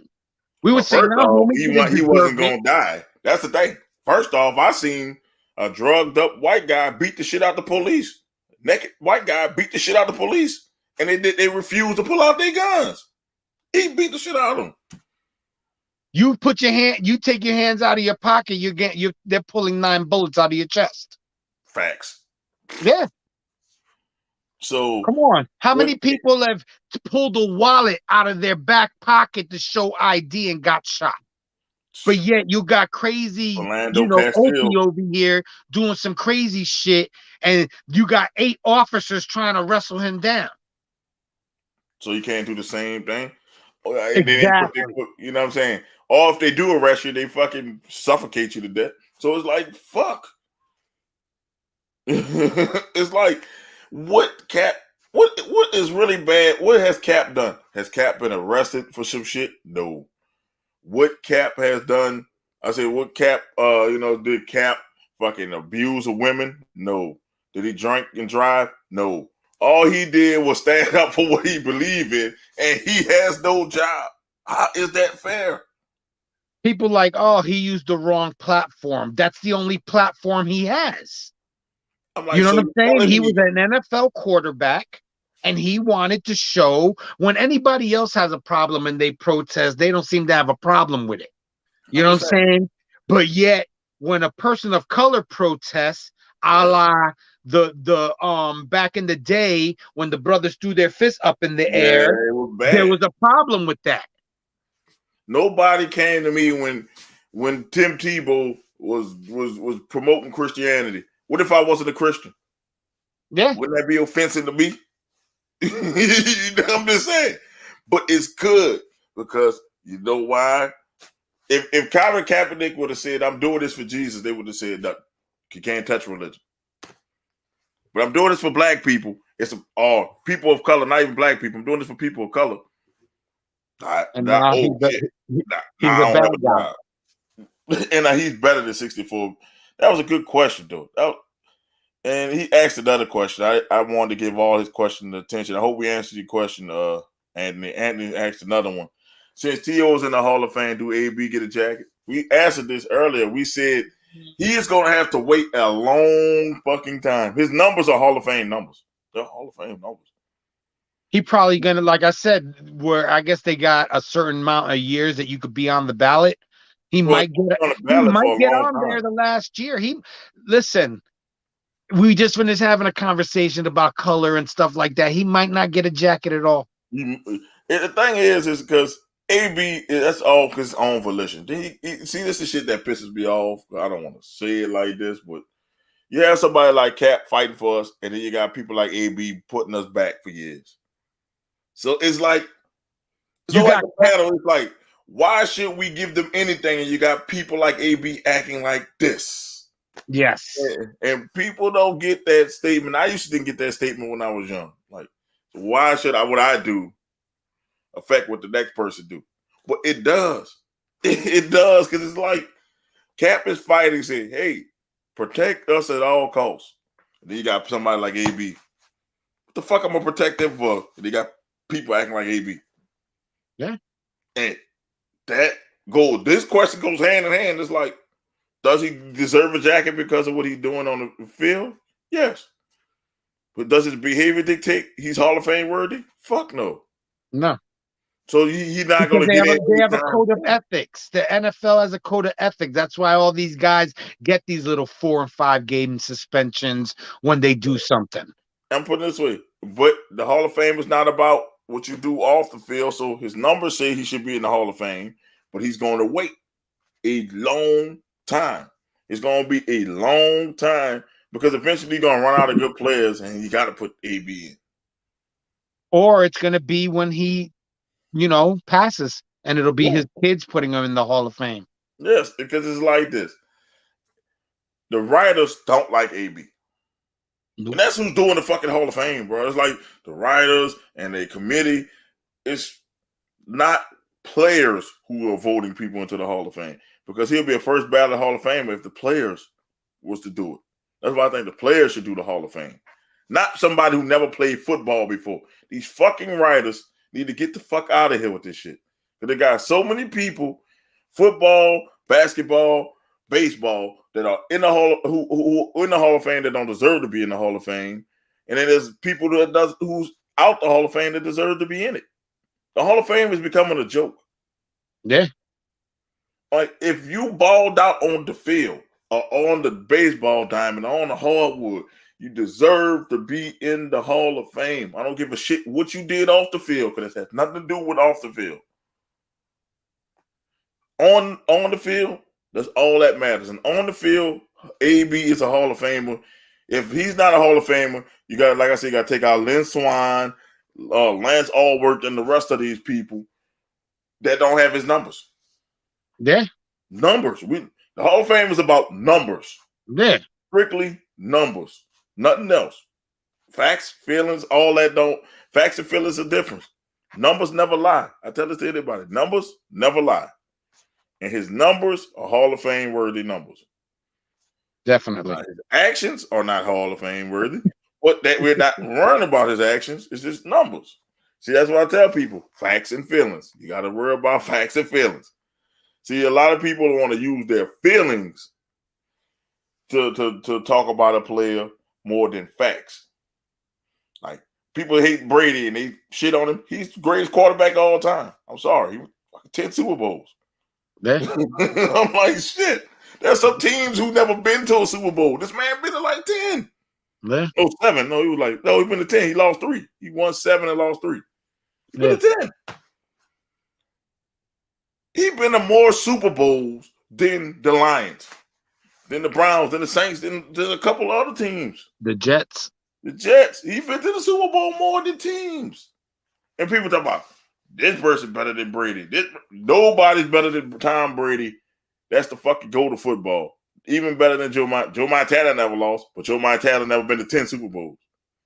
No, You've been to 10. You've been to 10, you're gonna lose one or two of them, man, boys. And it wasn't for Eli Manning. It wasn't for the NFC East, put it this way. It wasn't for the NFC East. This man would have 10 Super Bowl rings. So, unheard of. That would be unheard of. So I'm like this. A lot of people want to, use Hall of Fame and they want to use their feelings. Just think of it. If I just give you his numbers and don't tell you who this person is he a Hall of Famer? And most people will say yes to AB. 100%. 100%. You got to give it to him. He put those numbers up. He earned those numbers. They weren't given to him. They definitely weren't given to him. Okay, let's see. The folks with the minds that thought my own another human being was cool. Raggedy. Yep. Yep. Yep, Eric. Yep. That will make that the comment of the night. Hell yeah. I want to tell people, slavery was once legal. That shit was legal. Yep. All right. What's up, fam? In Garland, Texas for Ring of Honor Supercard tonight, man. And so just stopping by for the show. Started more. I bought some merch. Thank you, bro. I appreciate it. What's up, Vic? Appreciate it, man. Take a picture of the merch. I'll put it up, man. I'll do stuff. I'll put it in the thing. I'm trying to do something. If y'all send me pictures of y'all and y'all merch, I'm trying to do something. Y'all just send me a picture of y'all wearing the merch. I got y'all. AB needs a great publicist with his national image in order for him to get recognized and all. Bro, it's too late. No, I think that he needs a lot more than just a publicist. You need a therapist. Yeah. Therapist. He needs medication. The wrong ist. You put the wrong ist. He needs a therapist.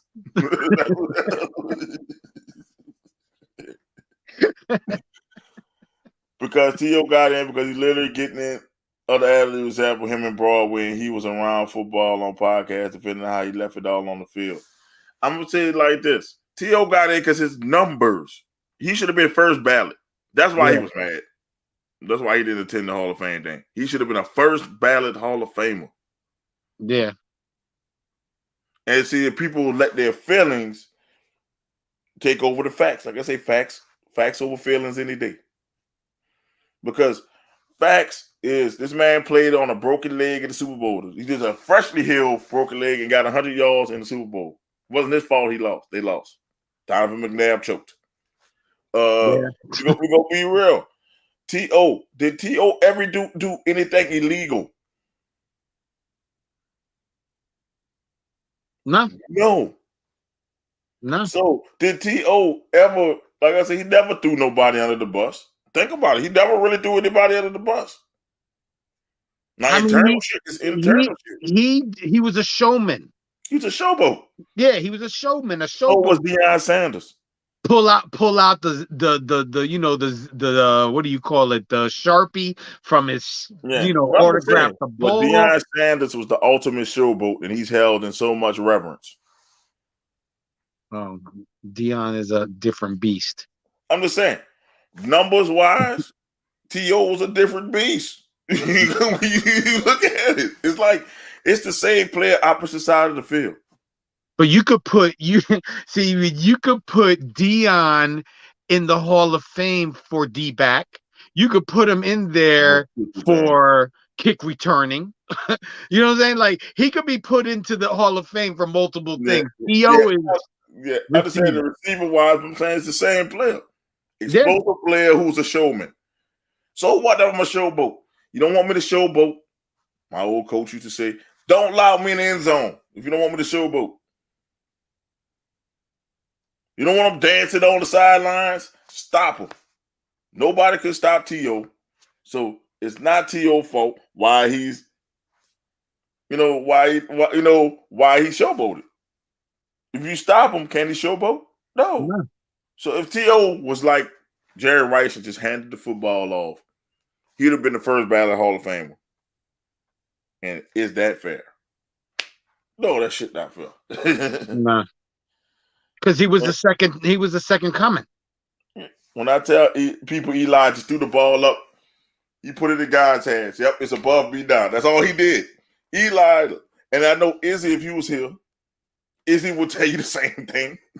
He threw that shit up, and somehow it stuck to David Tyree.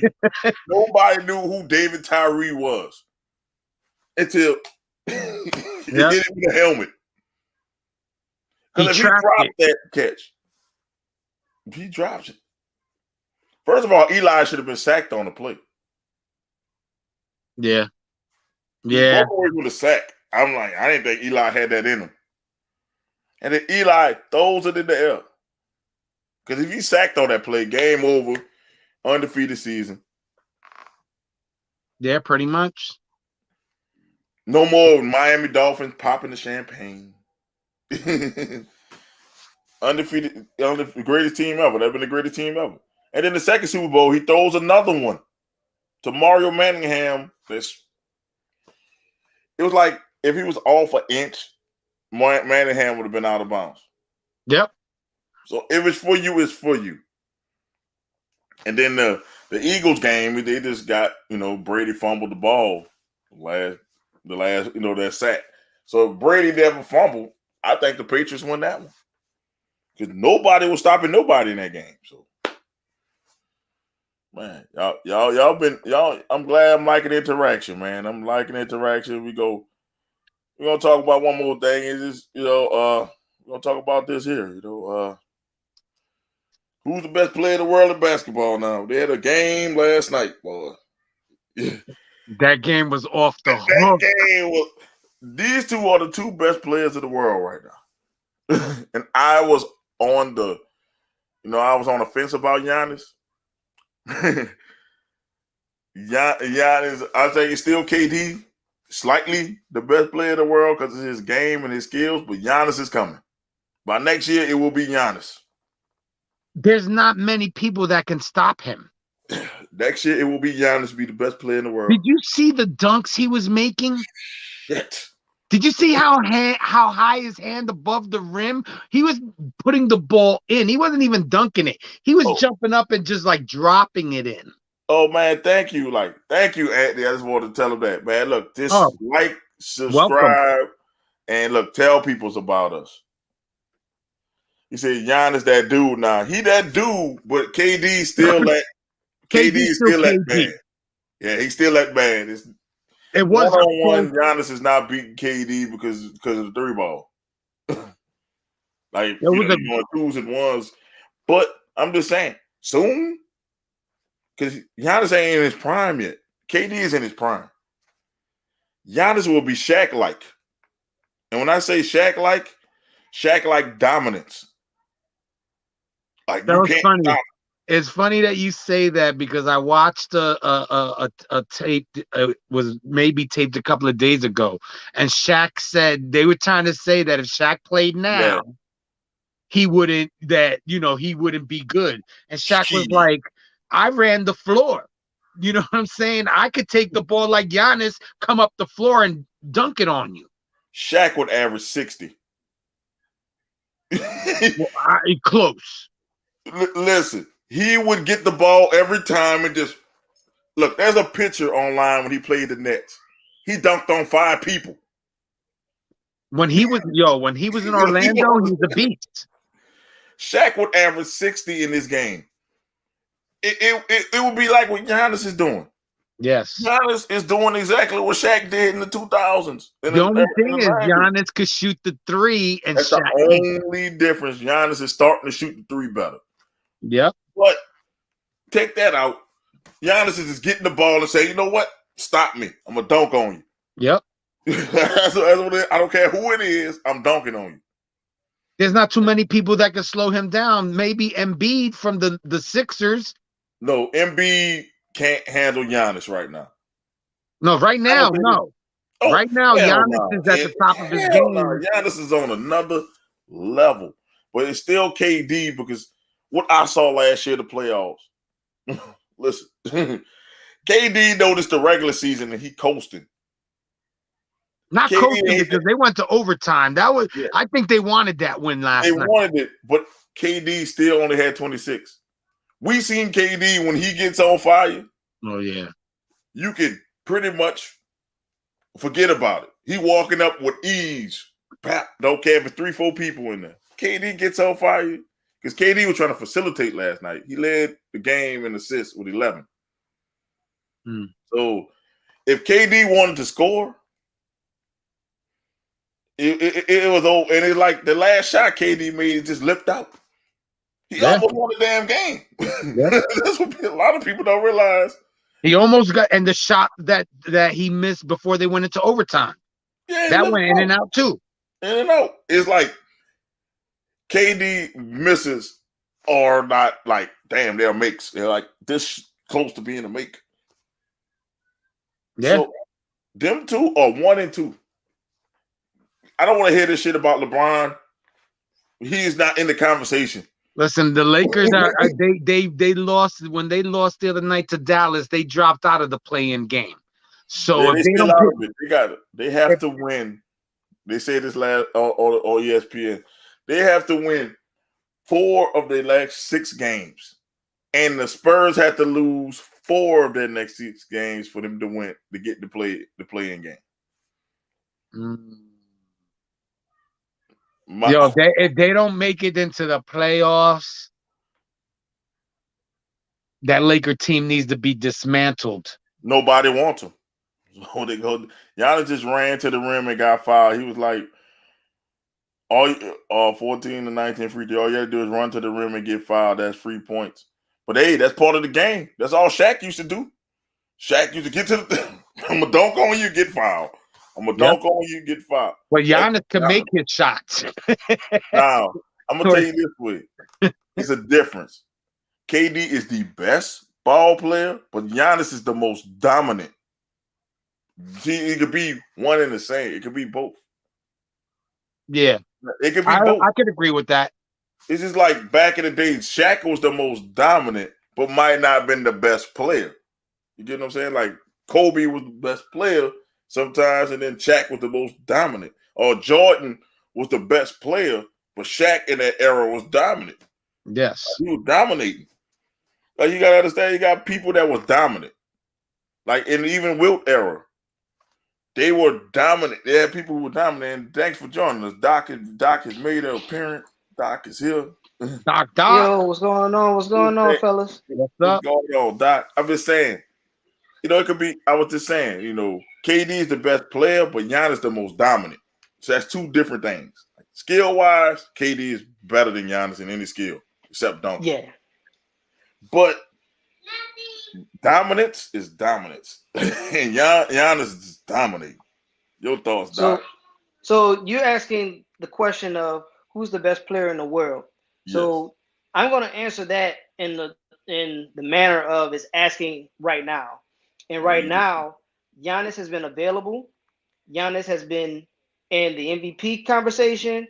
And these last, I'm going to just use these last 2 games because the Bucks had back-to-back. They had to play Philly, and then they had to stall off Brooklyn.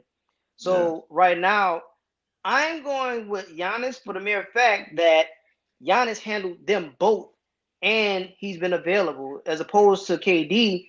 And it's not a fault of his own because it's a different ball game when you in this postseason, and people got a game plan for you, and then you have to go, a best of 7 series. So I'm not knocking KD at all. I'm just saying, answering that question right now, who's the best player in the world? It's hands down Giannis, because Giannis is handling everybody, and you're not stopping him from what his game plan is, because there's a game plan. I know what my strength is. I know what my weakness is, and people try to put that on him in the finals last year, and he overcame that. He rose above it, and he came out with his championship. Too small, though. You gotta think about it like that. The Suns were just too small. Ayton could check Giannis. I knew once they got past Brooklyn, I'm like, it's over. It's over. Nobody's stopping Milwaukee. But Phoenix got away with 2 wins, did they not? Oh yeah. I mean, Phoenix man up. was the better team. I'm gonna put it this way: Phoenix was the better team, but Giannis was the better player. Hands down. And that's what the question is. The best player in the world right now You asking either Giannis or KD, and I'm putting the house on Giannis. Greek Freak is right on a now. different level right now. Yes, he is. I'm just like this. I look at it like this: skill versus dominance. That's how I look at it. Now, no question who the most dominant player in the world is, and that's Giannis. But skill wise, I know by eye test, it's still KD by a little. It's not even by a lot. It's like a little, because I know KD is the one. Because if Giannis if we build a wall and Giannis shot not dropping, you could kind of curb it and survive it a little bit. But if KD is on, I don't care who you are, you're not stopping it. Oh yeah. So even now, I honestly think teams want to jog for not playing Brooklyn for the mere fact that don't play Brooklyn first because you're going out. Because maybe Milwaukee might want that smoke. Milwaukee might, the only team I know that would want them first. Will want that smoke. Will want that Milwaukee, smoke. And I'll get that. But the way that it's set up right now is so close to call, and I think if I'm yeah, exactly. Look, it's not by a lot. I'm saying it's just because KD is in his prime and Giannis is not even in his prime yet. You into your prime years 28, 29. So Giannis still got room to grow. Yeah. This is every time that you see. He's a really good all-around player. If you think about it, he plays inside, he plays outside, he plays D. He got long arms. His wingspan is sick. So the way he was dunking last night. Giannis is my MVP. Yes. A lot of people say Embiid. Giannis been dominating people all year. Hands down. Oh, no days off. My MVP, and I know Brandon used to be on the show, probably smiling. I told you so. He was telling us about Giannis before it happened. I'm like, man, I don't believe in this dude. He just keep getting better. Yeah. Embiid is doing stuff, but I've seen Embiid fall apart too in some games. You know what you're gonna get from Giannis: 30 and 10 at least. You get at least 30 and 10 with 2 blocks.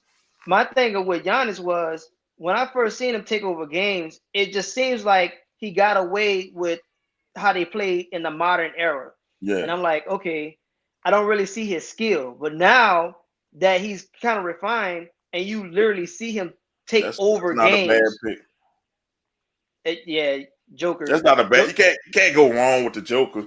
The Joker gonna do what he do too.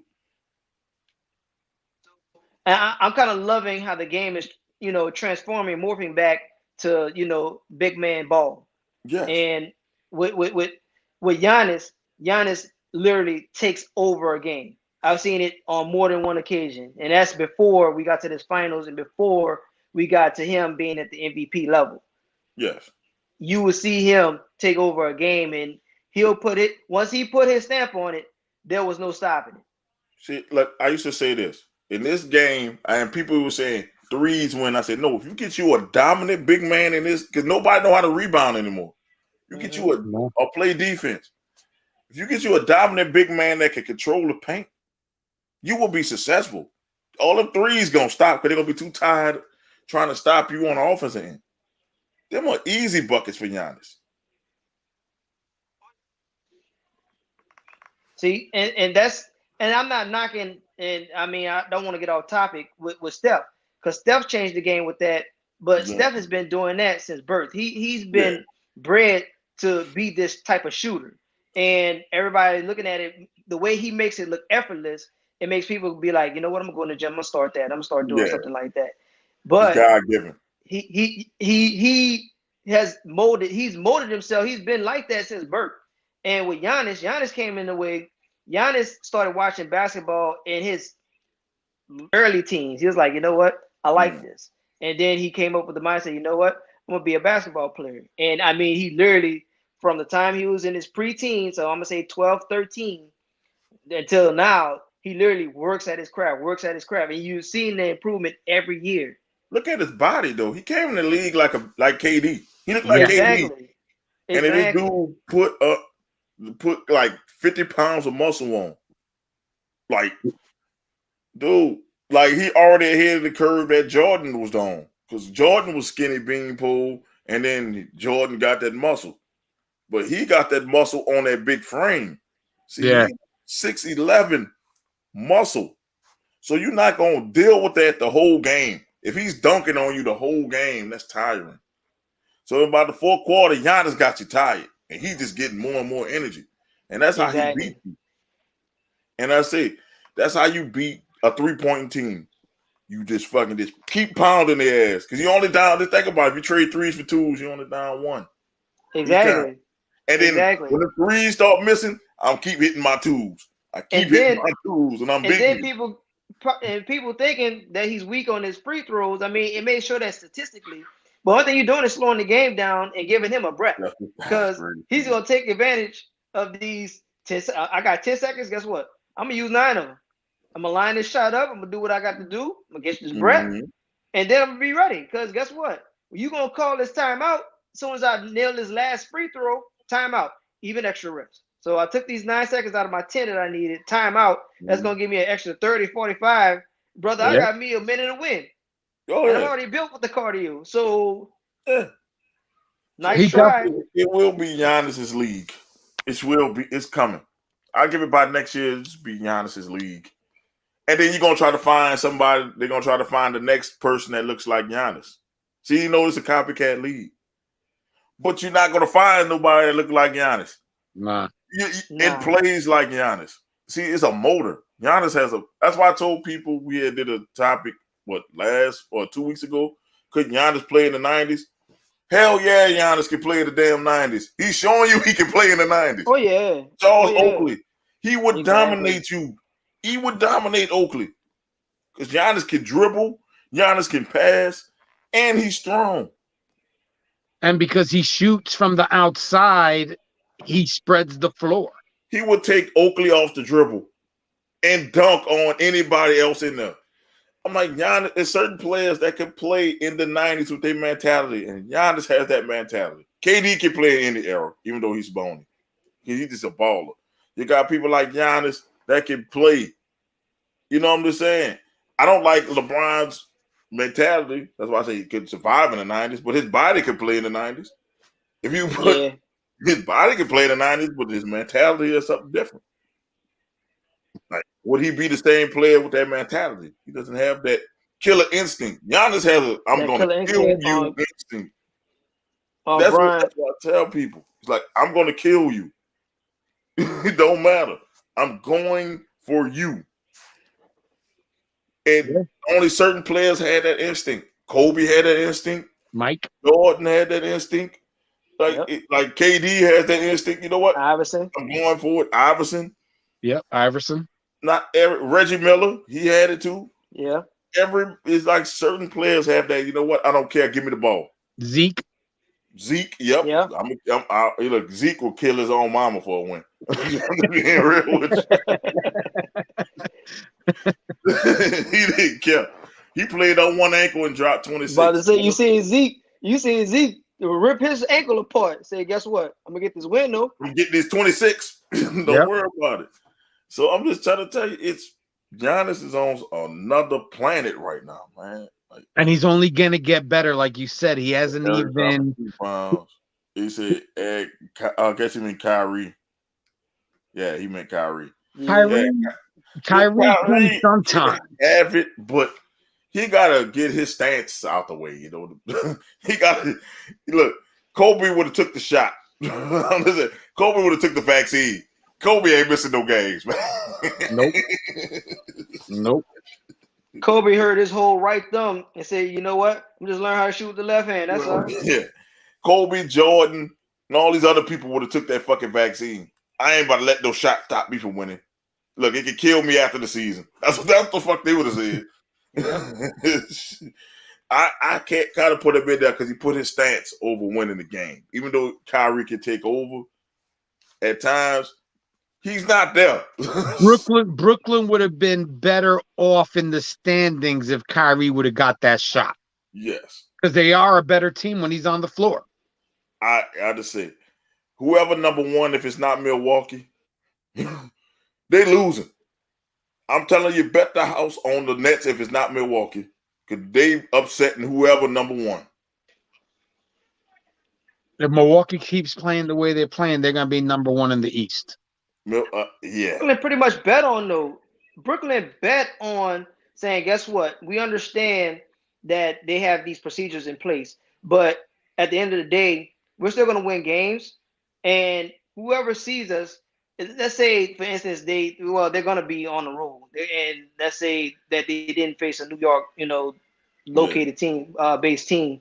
Then they say, guess what? We're going to have Kyrie and KD in this lineup, and I know for a fact that either one or both, they're going to look at each other and be like, there's no way we're going to lose in the first round in the best of seven. This is not happening.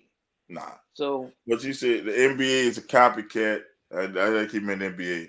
Can you compare Ja Morant? He's more like Derrick Rose and AI than Jordan and Kobe. Yeah. Yeah, I would have to agree with that. He's like an AI. He's like an AI with Rose's hops, and he's a point guard that can get other. And he's a better passer than those two. It's not. He's more on that AI Rose level.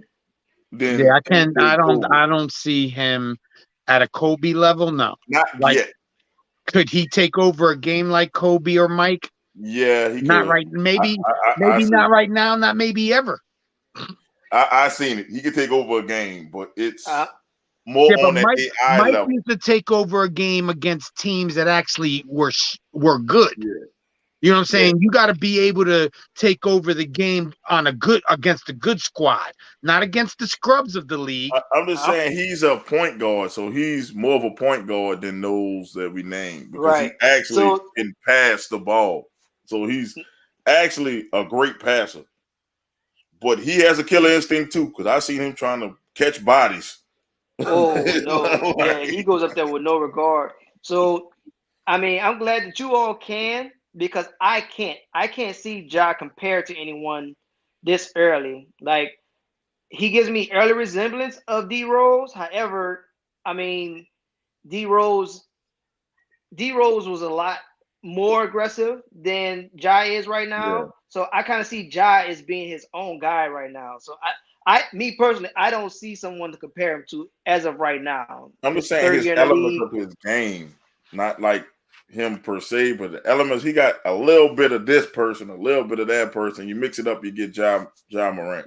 Yeah, I mean, I don't see it just yet. So yeah, it's just like I watched a couple Memphis games, and I'm like, in the games I watched, he went off. So I'm like, dude, you play like AI going to the goal, like an AI move. And he'd be like, oh shit, he didn't dunk like D Rose, and he can pass the ball like Chris Paul. So it's like, he is his own, like you said, he's his own player, but he got elements. Like he's more on. You can put it in levels. Like it's Kobe and Mike up here, and AI is a little underneath there.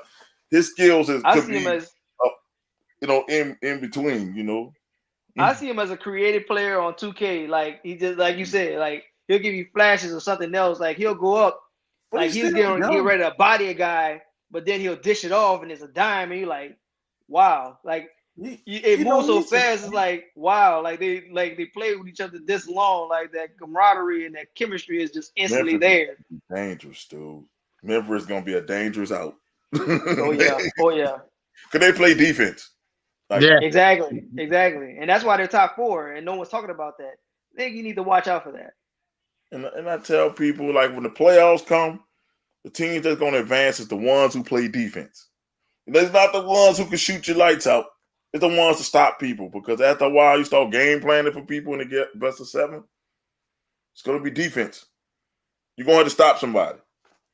And the only team that's good is Milwaukee, because shit, Giannis can get you a bucket no matter what the fucking defense is now. You can't even build a wall on them no more. No. The underdog there in Milwaukee that no one's talking about is Jrue Holiday, because Jrue Holiday's defense allows a lot.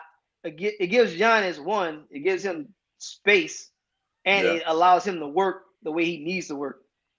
And no one's talking about how great Drew's defense is to allow everybody else to work, to allow the rest of the team to do what they do. Since he came in the league. And he's been like that. He locked up Dame Lillard when he was with the Pelicans. I saw it. First hand, he locked him. The reason why the Pelicans got that sweep because of Drew and his defense. And it's like I tell people, the NBA playoffs is gonna be exciting. It's gonna be exciting in the East and the West. Both finally got two good conferences. Finally, it's not like you're gonna just watch the East like, oh Lord, one-sided anymore, and it finally took a while. And I'm looking at the LeBron equation of it all. I'm like this. He said he wants to play with his son. I hope not. I'm like, what happened if your son go to the G League? I'm just saying, you'll go play the G League. Y'all know that ain't happening. I know that ain't happening, but I'm passing on that shit because, like, I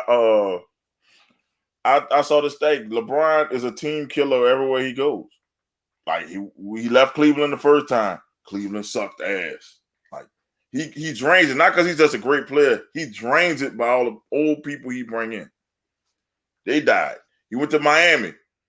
All the old people in, they died. Went back to Cleveland. Brought all his people in, they died again. And then he with the Lakers, they're dying. Like you're gonna die. That, but each team he's been on has a championship. They have a championship. So, every last one of them. I mean, except for the first round, Cleveland. We never two tries. So, they go to Cleveland twice. So for the first round, Cleveland, but everybody else has. Yeah, I'm saying get a championship for what? Then you don't. I'm just saying, look, then you set yourself up for when he leaves, you're gonna suck for a long time. To Cleveland just coming back. Cleveland. Well, they have a culture, and they're finally like, okay, they bought in. They got the players to buy in, and these guys are saying, you know what, we don't need. And congratulations to them because it looks like they're going to make the playoffs since the first time without a LeBron, guy on their team, in that time frame. But Cleveland, they have a culture. They kind of built it. So when he left the first time, they had the number one pick after number one pick, and it took it a while for these guys to, build into who they're going to be. Traded one of the number one picks. He traded. And then he traded them. Yeah, I mean, but they still had them. So whatever they're doing on their culture aspect, it seems that their guys are buying in and saying, "Guess what? We know that we can leave our own stamp." Yeah. And it was just like I wouldn't take him on though. I wouldn't take him on. Look, I'll pass it on to son. I'm like, I can't take him on. Fuck that. I don't care if Brian James is the best player and the Pistons got the one pick. Pass on him, get the next person. Don't get him. Because he come over there, he's gonna kill a team. He's gonna say, you know what? Trade all the good pieces, and we're gonna bring in these old players. Hell no, we ain't want to do that. I've seen Bronny play. He ain't that good. Can't. If he doesn't improve his game, I can't see him being drafted in the NBA. He's good if he wasn't named LeBron James Jr. But good enough to be in the NBA. Well, he's still young. He's still in high school. But I'm just saying, like, you got to look at it like this. He might go to college and develop. But I'm like, he's a good high school talent. Nah, he's trying to do the same thing. He's trying to go in as early as he could get drafted by the NBA. He's trying to go to school. So, and here's the thing. So, even Bron himself, he said he regrets naming him that because no matter what, people are going to see him play ball by his name. So I haven't seen him play. I've seen highlights of games where the teams have won, and I'm like, okay, I'm okay with that. But I'm highly convinced he's not going to come straight into the league and be like, you know what, I'm that guy because my dad, passed on what and what to me. Well, your dad was also billed like 30 men when he was on his way, from high school. I mean, don't get me wrong. Gonna be the best son is gonna be Bryce. It's gonna be that youngest one. That youngest one is nice. That young one got his talent. That young one can shoot better than both of them combined. And that young one got his talent. That younger one is gonna be the next coming. I'm telling y'all, watch. Bryce is gonna be better than Bronny.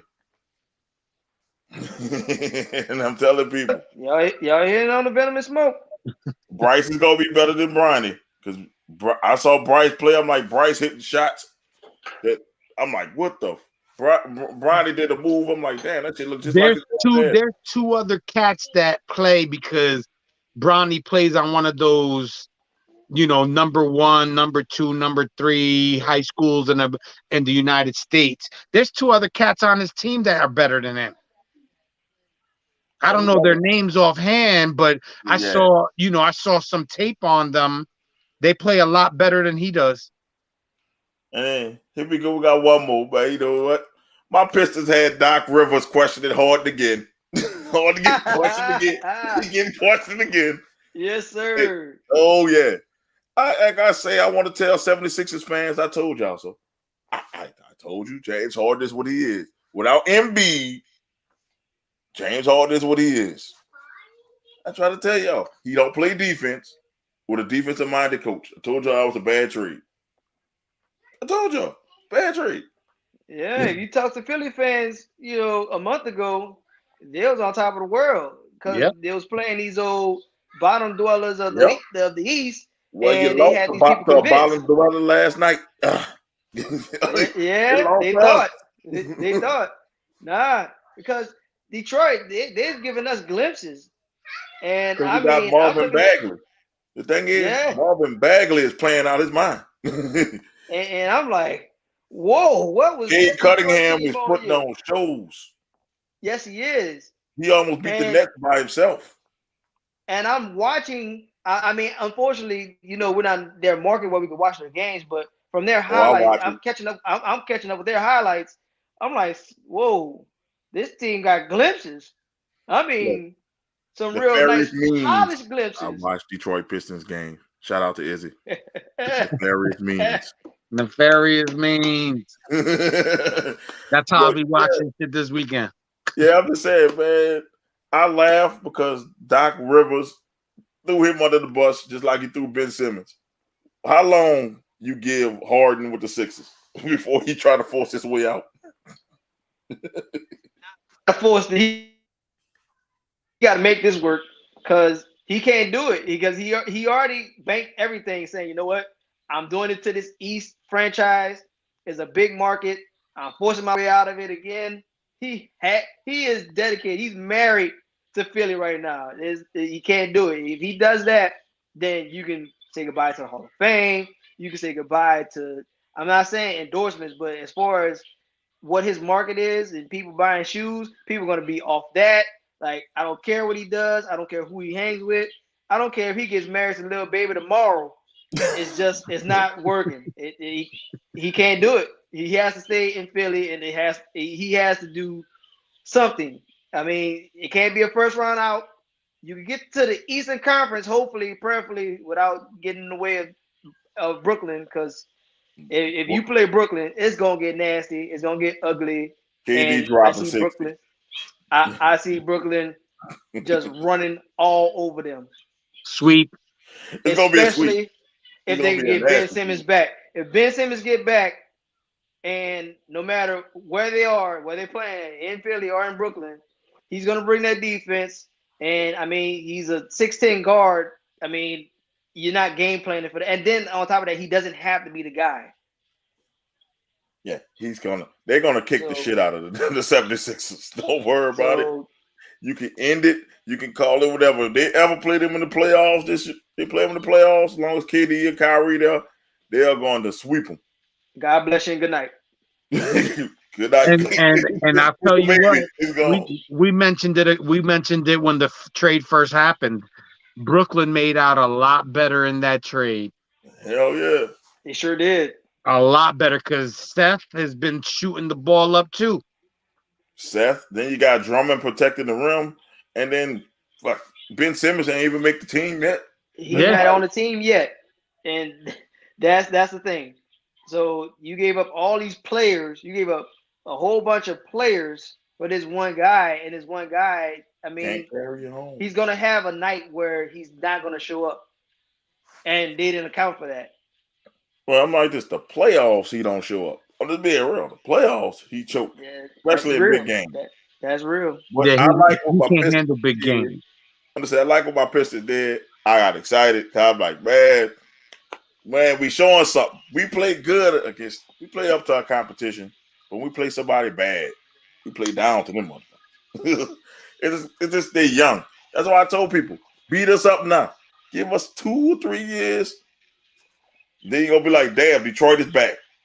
And then y'all ain't gonna never hit the end of my mouth. It's gonna be Pistons, all on this fucking show. Yeah, but then you got to think about it. If Giannis is in Milwaukee, you could scream Pistons all you want. It'll be a good series. It'll be a good series because Cade Cunningham looked like he gonna be that dude coming in. I'm like, I didn't see that in him. I saw Cade being nice, but not this nice. I'm like, this dude was giving KD the business. He was giving him all the business when he was playing the Nets. So I'm like this. Look like Cade could be that next dude under Giannis if he keep playing like he playing. Which is why I'd be so excited for the All-Star events, because the All-Star events, you're going to see these rookies and these sophomores, and you're going to see them become the guys who they're going to be in this league. And although his team didn't do, I mean, they were in the finals. They won. Teams was in the finals. Cade team won. He was the MVP. Won? Yeah, he was the MVP. You're right. So yeah, so he was all Pistons in the finals. Just to let you know, on both teams. we was on both teams. So he's already showing you glimpses. Hey man, if I continue doing what I'm doing, and this is my ground floor right now, look out in 2-3 years. I'm just saying because look, that's what happened with the Cleveland Cavaliers. They start sucking. They start getting all these young players. Them young players grow up, and then when they grow up, now they grew up together. And that's what I tell people. You don't need to do it the LeBron way and bringing all these old people in. Nah, just got to wait till they grow up. And when they grow up, they know they used to play with each other. That's trouble. And maybe snatch up one veteran for leadership. That's it. That's what my Pels are right now. We're going to get y'all final 4 predictions. I spelled predictions by mistake. We're going to go fix that. Put your final 4 predictions. See, that's that red Solo cup right there. Nah, I ain't been drinking today. See, that's why I spell perfectly. I spell perfectly when I'm drunk. So. Predictions. Let's go. I'm like, we got, Villanova versus Kansas, Duke and UNC. Who you got, Villanova, Kansas? For the mere fact, I think they done it 2-3 years ago. You want Villanova? Yeah. Yeah. So I'm going with them, banking on their experience. I'm not saying Kansas don't have it, but Kansas is usually, they're going fishing around this time. And it's a big stadium, a lot of lights, a lot of eyes, a lot of attention. So I'm not saying that they're not going to bring it. I'm just banking on the fact that Nova, they've been in that situation before, and I think they pull it out again. I'm gonna go against that. I'm gonna say Kansas is gonna come in, and I don't think the big game atmosphere is gonna scare them. I think that they can run with them. So I'm gonna go with Kansas. I'm with Jay. I just think Kansas has a little better team than Villanova, and they should win this game. But I wouldn't be surprised if Villanova pulled it off. But my man got UNC versus Kansas. That's his final 4. I like that. Yes, sir. But we gonna go with the next game, man. Oh man. That's like the Yankees versus the Red Sox in the World Series. That's like yes, sir. Duke, North Carolina. See, if I go by who I like, it's North Carolina because I've liked them since I was a teenager. We got 3 Carolina fans on here. But Duke is Duke. It's not gonna be easy. But I'm gonna go with North Carolina because they're Duke. Fuck Duke. I'm gonna say fuck Duke. Fuck Duke. Bro. Duke is Duke though. Duke is Duke. And look, if Nasty was on here, will be North Carolina. He'll be doing this. And he'll be like, fuck Duke straight up. He wouldn't even say that. He's like, fuck Duke. That's what he'd been saying. That's for nasty. To be saying.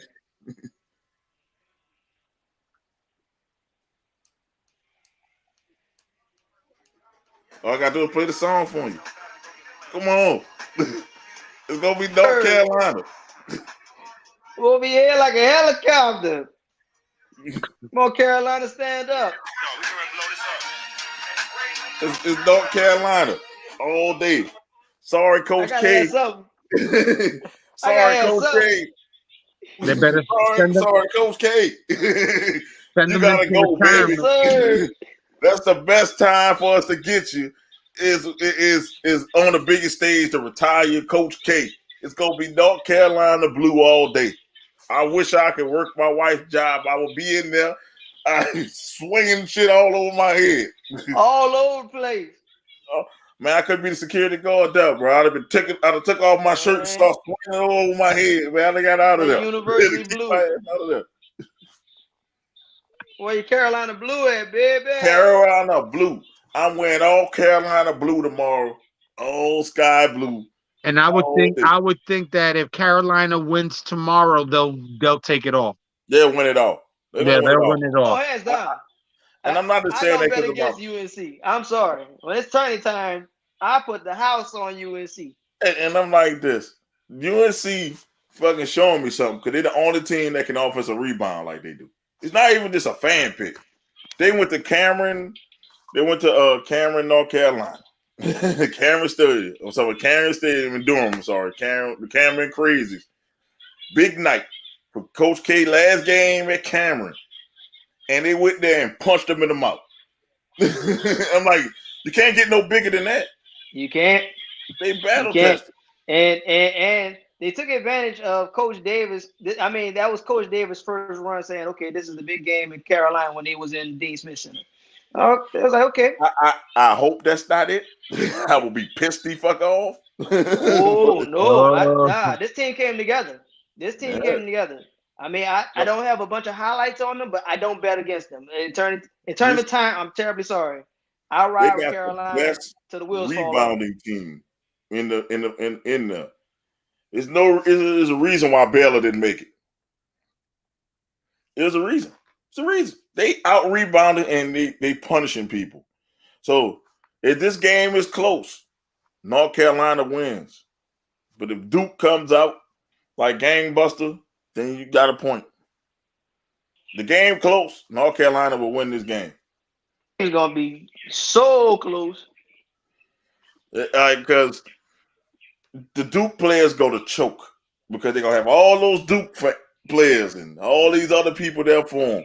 Could they handle the whole this is could be Coach K's last game type thing? Line song. Yeah. Could they handle that pressure? Because you got to think, you got to win that game, and then you got one more game to go. There's pressure. A lot of pressure where North Carolina don't got that pressure. They're the 8 seed. Everybody else is a 1 or 2 seed in here. You got to think about it. They're the 8 seed. They playing with house money. Yep. They're playing with house money. Exactly.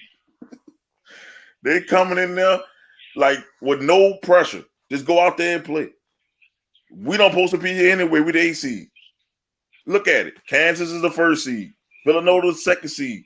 Duke is the 2nd seed. Who the odd man out? Who has the least amount of pressure? Hey. Yeah. Who has the least amount of pressure because they were the 8th seed, so a lot of people didn't even think that they would make it as far as they have. Look what they did St. Peter's, who was destroying facts. Who was destroying folks. They were destroying folks. St. Peter's was destroying folks. They came to North Carolina. North Carolina beat them by 20. North Carolina said, "Say, bro, y'all in the way. Sit down. You in the way." Ain't Jersey. Yes, indeed. No bigger than the GOAT gonna be in the house. Jordan gonna be in the house, and Jordan gonna talk to North Carolina. Stick it to Coach K one more time. He gonna come in there with the photo. He gonna be like, "Say, bro, I was in here before. Which one of y'all gonna be in this picture? 20 years, 25 years from now, 30 years from now?" In New Orleans. I already see MJ doing it. In New Orleans, where the legend was born, because the legend of Jordan was born in New Orleans. Because this was Mike Jordan then. Yeah. Then when he hit that shot in New Orleans, Yeah. the GOAT started becoming the GOAT. So think about it. UNC in New Orleans is always good. They win here. Must see TV. Because look, Yeah. we was in New Orleans when Chris called that timeout. When Chris Webber called that timeout. Oh yeah, UNC you won got the no time out. championship. Yeah. UNC. No. UNC won the championship. See, like every time we in New Orleans, UNC wins the championship. Baby. I'm riding with it till the wheels fall off. They like that good old fashioned New Orleans cooking down here. Something they put down here because they come down here and they whip ass. So I got UNC Kansas like Anthony Price, and I got UNC winning it all, man. Yeah. I'm sorry, Coach K. I'm not trying to be your yes man, but yeah, I have to agree with you on that. I don't see Duke winning this game. I just don't see him. You know, because I hate Duke. I hate Duke. My sister loves Duke. So it's like a brother-sister rivalry. She loves Duke. So it's going to be fuck Duke. And then when I do it, I'm going to play North Carolina Rays up when I call her. I'm going to call her. I'm going to play it on and then hang up. Don't say nothing. Just hang up. Be like, right there. No, I swear she loves Duke. Mikey loves Duke. And just like she liked the Celtics and I like the Pistons. She just like shit that pisses me off. My little sister just like shit that pisses me off. Because I'm like, in the 80s, I'm a Pistons fan. So, younger, we hate the Celtics. We do not like the Celtics. And she goes, hey, I'm a Celtics fan. I say, I disown you. Get out of here. Then I was like, okay, I like North Carolina. I like Duke. All right, now I'm about to shoot you. Oh. You're just doing it on purpose now. And the only thing I give her, she just said she was a Falcons fan. I'd have choked her. I was just about to ask you that. Who's her NFL team? She's a Saints fan. Thank the Lord. Because I told her, if you was a Falcons fan, I'll kill you. Like literally, I will kill you. You don't need to be in here. You like the Celtics. You like the fucking Duke Blue Devils, and you like the Atlanta Falcons. You got to go. That's the damn devil. 3 strikes. You're out. Yeah, I'm sorry. You're out. Is he sending Jordan going to go in the locker room saying, if you win 2 free pair of Jordan, 2 free pair of Jordan to everybody. Shit, he better give me some throwbacks. MJ already do that. Don't give me no new Jordans. Give me some real ones. Give me some ones that are gonna cost. He already give the team retro that come out 2 years before they're supposed to come out. Well, he did with Coach Williams there. So I don't know. Maybe he might be like, say, bro, here's a year's worth of stock. Because I can't give you money. But I can give you stock. I can have it ready for you. NIL deals now, man. Well, yeah, there you go. Well, now you in it to win it now, baby. Listen, whoever hits the winning shot got a job. Exactly. Yes, sir. I'm going to tell you, they got NIL deals, man. You can hit that bit like this.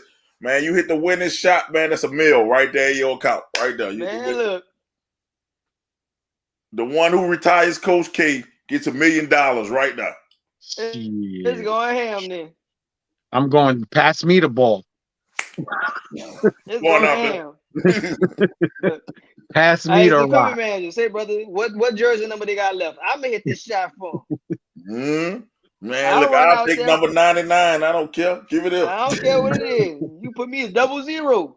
I don't care. Man, give me the practice jersey with no numbers. I'll be no number. I'll be blank. Just have me go. Just have me go out there. Coach Davis, I'm gonna be open. I promise you. I'm knocking it down. Look, I'll be a goon for Detroit. Look, I'll take out their best player. Come on. You gonna Rick Mahornet? Yeah. Look. I got 5 fouls. I'm gonna use all 5 of them motherfuckers. Sometimes in the first 5 minutes. Yep. Pop. I'm gonna take him out, so you ain't gotta worry about it, coach. This slide me 10 G's. There you go. All I need is 10 G's. Slide me 10 G's. I'll take out your best player. Oh man, this is a good show, man. I would like to thank, man. I really like to thank Active for his first show, and I'm glad he enjoyed it, man. Yes, I'm sir. glad he threw some questions. That was Oh good. man, he made it go longer than it was supposed to. I'm like, man, he threw out a good question. I said, damn, I gotta answer this. I was about to go to the next topic, and then I'm like, damn, I gotta answer this shit. Well, come on back every Friday. Every Friday, man. Every 5 Shout Friday. out Central, Anthony. 6 Eastern. Yep. Every Friday we here. And some Unless I other go on crazy ass vacation. time in the West Coast. Hell, you still at work on the West Coast when we come on. West Coast is a whole 3 o'clock out there. Good luck. Look, don't watch it. Watch it on mute on the West Coast, or put some earbuds on the West Coast. Yeah, there you go. That'll work. There you go. Yeah, man. Y'all shout outs. I'll go Quick shout out. first. Yeah. All right. You go, Jay. I'll You go Jay. You first. go. I want to shout, you guys out. Great show, like always. I want to shout out Anthony for the questions. It made us use our heads. I just want to take a quick. I lost a friend this week, and young guy's name was Brian, and 35 years old. Kind of threw me for a loop the last couple of days, and he was always treated me right from day one, and it's sad because he just had a kid, and I just wanted to acknowledge that that he was a good people, and that I'll never forget him. Yes, sir. Yes, Condolences. Sir, Thank you. My condolences, man. Thanks. You, Eric? For me this week, I'm gonna make it short and sweet. We just had Women's Awareness Month last month that passed. This is the first of a new month, so I want to shout out women and women's sports and women in general, man. Because without women, we would not be able to enter this side of the world. So, shout out all women and you guys. Thank you for letting me come in late, doing my duties. Oh man, no problem, shout out for letting me have my little 2 cents for it, and for everyone watching, thank you so much from the bottom of my heart here. All right, no problem, man. No problem. I want to shout out to y'all. That's why y'all made the intro video. I think you were late. You missed it, Eric, but y'all the video. Whoa! We stars now. We stars. Y'all on the video. Mama y'all on the video. Y'all on the video, man. For Thanks a lot, Anthony. And I also want to say, man, been 3 years since I lost my aunt. That was a big loss for our family. Today, it's like 3 years, and I know she would have loved seeing me on stuff like this. She was a big sports head, and our family's still going through it, man. But my auntie, we call my Auntie Pie, as we call her. Man, she passed away from cancer from 3 years ago on April 1st. So I want to tell my cousin Whitney, keep your head up, man. We still got you. I know that was a big loss, and man, it still affects her to this day. And she's part of the reason why I started, doing this podcast stuff, because she was around when I was first starting the podcast stuff, and she gave me some, words of advice and stuff and wisdom. So, man, we miss you every day, AT5, man.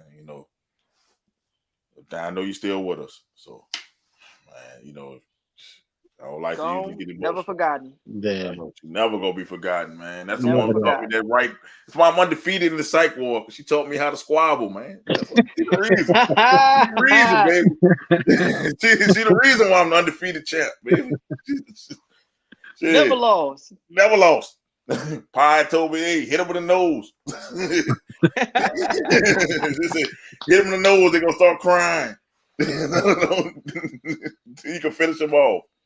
So, man, listen. She taught all the boys how to fight. Man, that was the best fighter I ever seen. She was the best fighter I ever seen. She fought dudes too. Man, she knocked this one dude clean out, had him shaking on the ground. She man, That's what I'm talking about. You gotta listen to my mama tell that story, but I'll tell you, she was something else, and I would have loved to have her see this come to fruition, man. She probably been watching all the time. So, man, I know she watching, but she'd have been commenting and stuff. So, yeah. She's a big part. And like I say, man, I want to thank Vic for buying the merch. He said he bought the merch. Thank you for that, sir. Damn glad you ordered it and got the merch. See who else? Izzy for joining us. I don't know why he didn't join. Wank Izzy. He wants to watch SmackDown. That's why. Yeah, probably. I don't know. He probably watching Veer. He wanted to see Ronda Rousey. That's what it was. That's what it was. No. I don't say thank Eric, but Eric is on here already. And Lala for watching, and Sherry as well for coming on to the show. I'd like to give everybody shout outs. We'll be back Thursday for the rest. Well, Saturday. I'm sorry. We'll be back tomorrow for the WrestleMania wrap up show. WrestleMania wrap up show. show. What's up? Me and Eric will get down. Let me know if y'all two won't get on the wrap up show at the night one of WrestleMania, and I'll put y'all in the group to get in night one of the wrap up show so we can get this going. For me, it might have to be on Sunday because I'm being a dome Sunday. I'm on gonna be at tomorrow. work. Oh, you're not watching Sundays? No, I'm gonna be watching it, but I can't do the wrap up show Sunday because I'm gonna be at work while the wrap up show will be going. But you see Mo in the bathroom stall. Talk about motherfucker. We'll see Mo take his first loss. No, he's like, look, I'm undefeated. No, you wouldn't. You would see. Look, it's gonna be a quick wrap up. You'll be seeing you're gonna be seeing that motherfucker with the Daniel Bryan pose. I'm on camera. Oh man. You come Pops the show over, man. You missed the show. What's up, Pops? You come late. But this is the time he usually comes. Jay, this is the time he usually comes for the wrestling show. Yeah, that's the time. He usually come. He came. Oh, he did watch it. He said, "Great show, guys." Okay. All right. Really appreciate it. So I'm just saying, well, since Lala's gonna be our party, you can take Lala's spot. Izzy do the WrestleMania wrap up on Saturday, and then on Thursday we'll do night 2 of the WrestleMania wrap up show along with the other shit that happens. So come on, watch me Thursday. I might be drunk, might not be drunk. So hey, results may vary. Yeah, results may vary. And then of course Friday we're gonna do the show again. We're gonna probably have some more stuff. Probably us. I'm wearing North Carolina blue. If we win the championship, coming in here all blue, all North Carolina blue. I'm going to find me some North Carolina blue to come up in here with. The one thing I did notice though was that the cup from yesterday was a lot smaller than the cup from last week. The cup from last week, that shit was like this. And as you kept sipping on it, you just see it on your face. I was like, cup from last night was a lot stronger. If I had a cup that damn big with that shit in it, I'd have been able to sleep. It's gonna be up. Don't you understand that? That'd be my wife. My wife said, here's a drink. Yeah, huh? I'm just like, shit. I'm thinking, I'm gonna get a little small daiquiri. Here she come. Big daiquiri.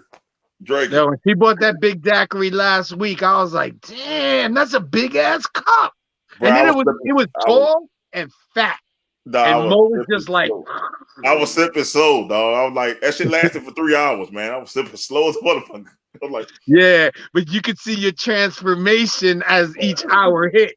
It was like, bong, first hour gone, and then you went crazy. then we heard wifey come into the room and be like, she called you by your government. That's how mad she was. She wasn't mad. She wasn't mad. She was Mo embarrassed. turned and was like, "You called me by my government. I'm online." It had me dying the other day. I was like, "Oh She man." the only person calls me by my government name. she the only person called.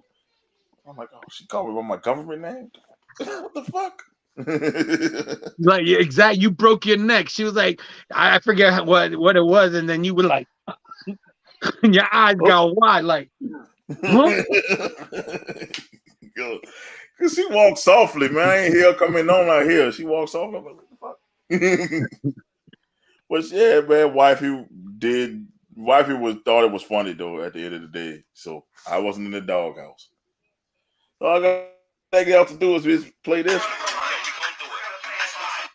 It stopped. I was doing it for my shout out to my North Carolina Tar Heels, man. We gonna dig it.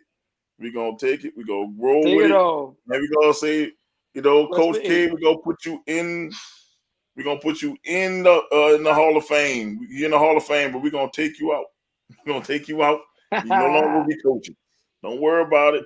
It's okay. Duke fans, cry now. Cry. Cry, Duke. Cry, Duke.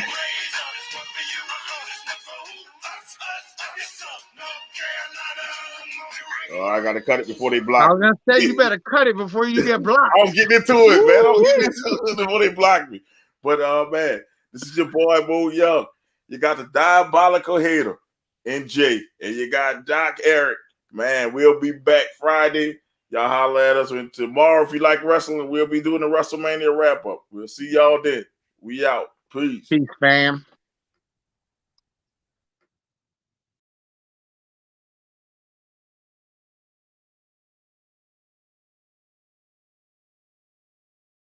Thanks for watching.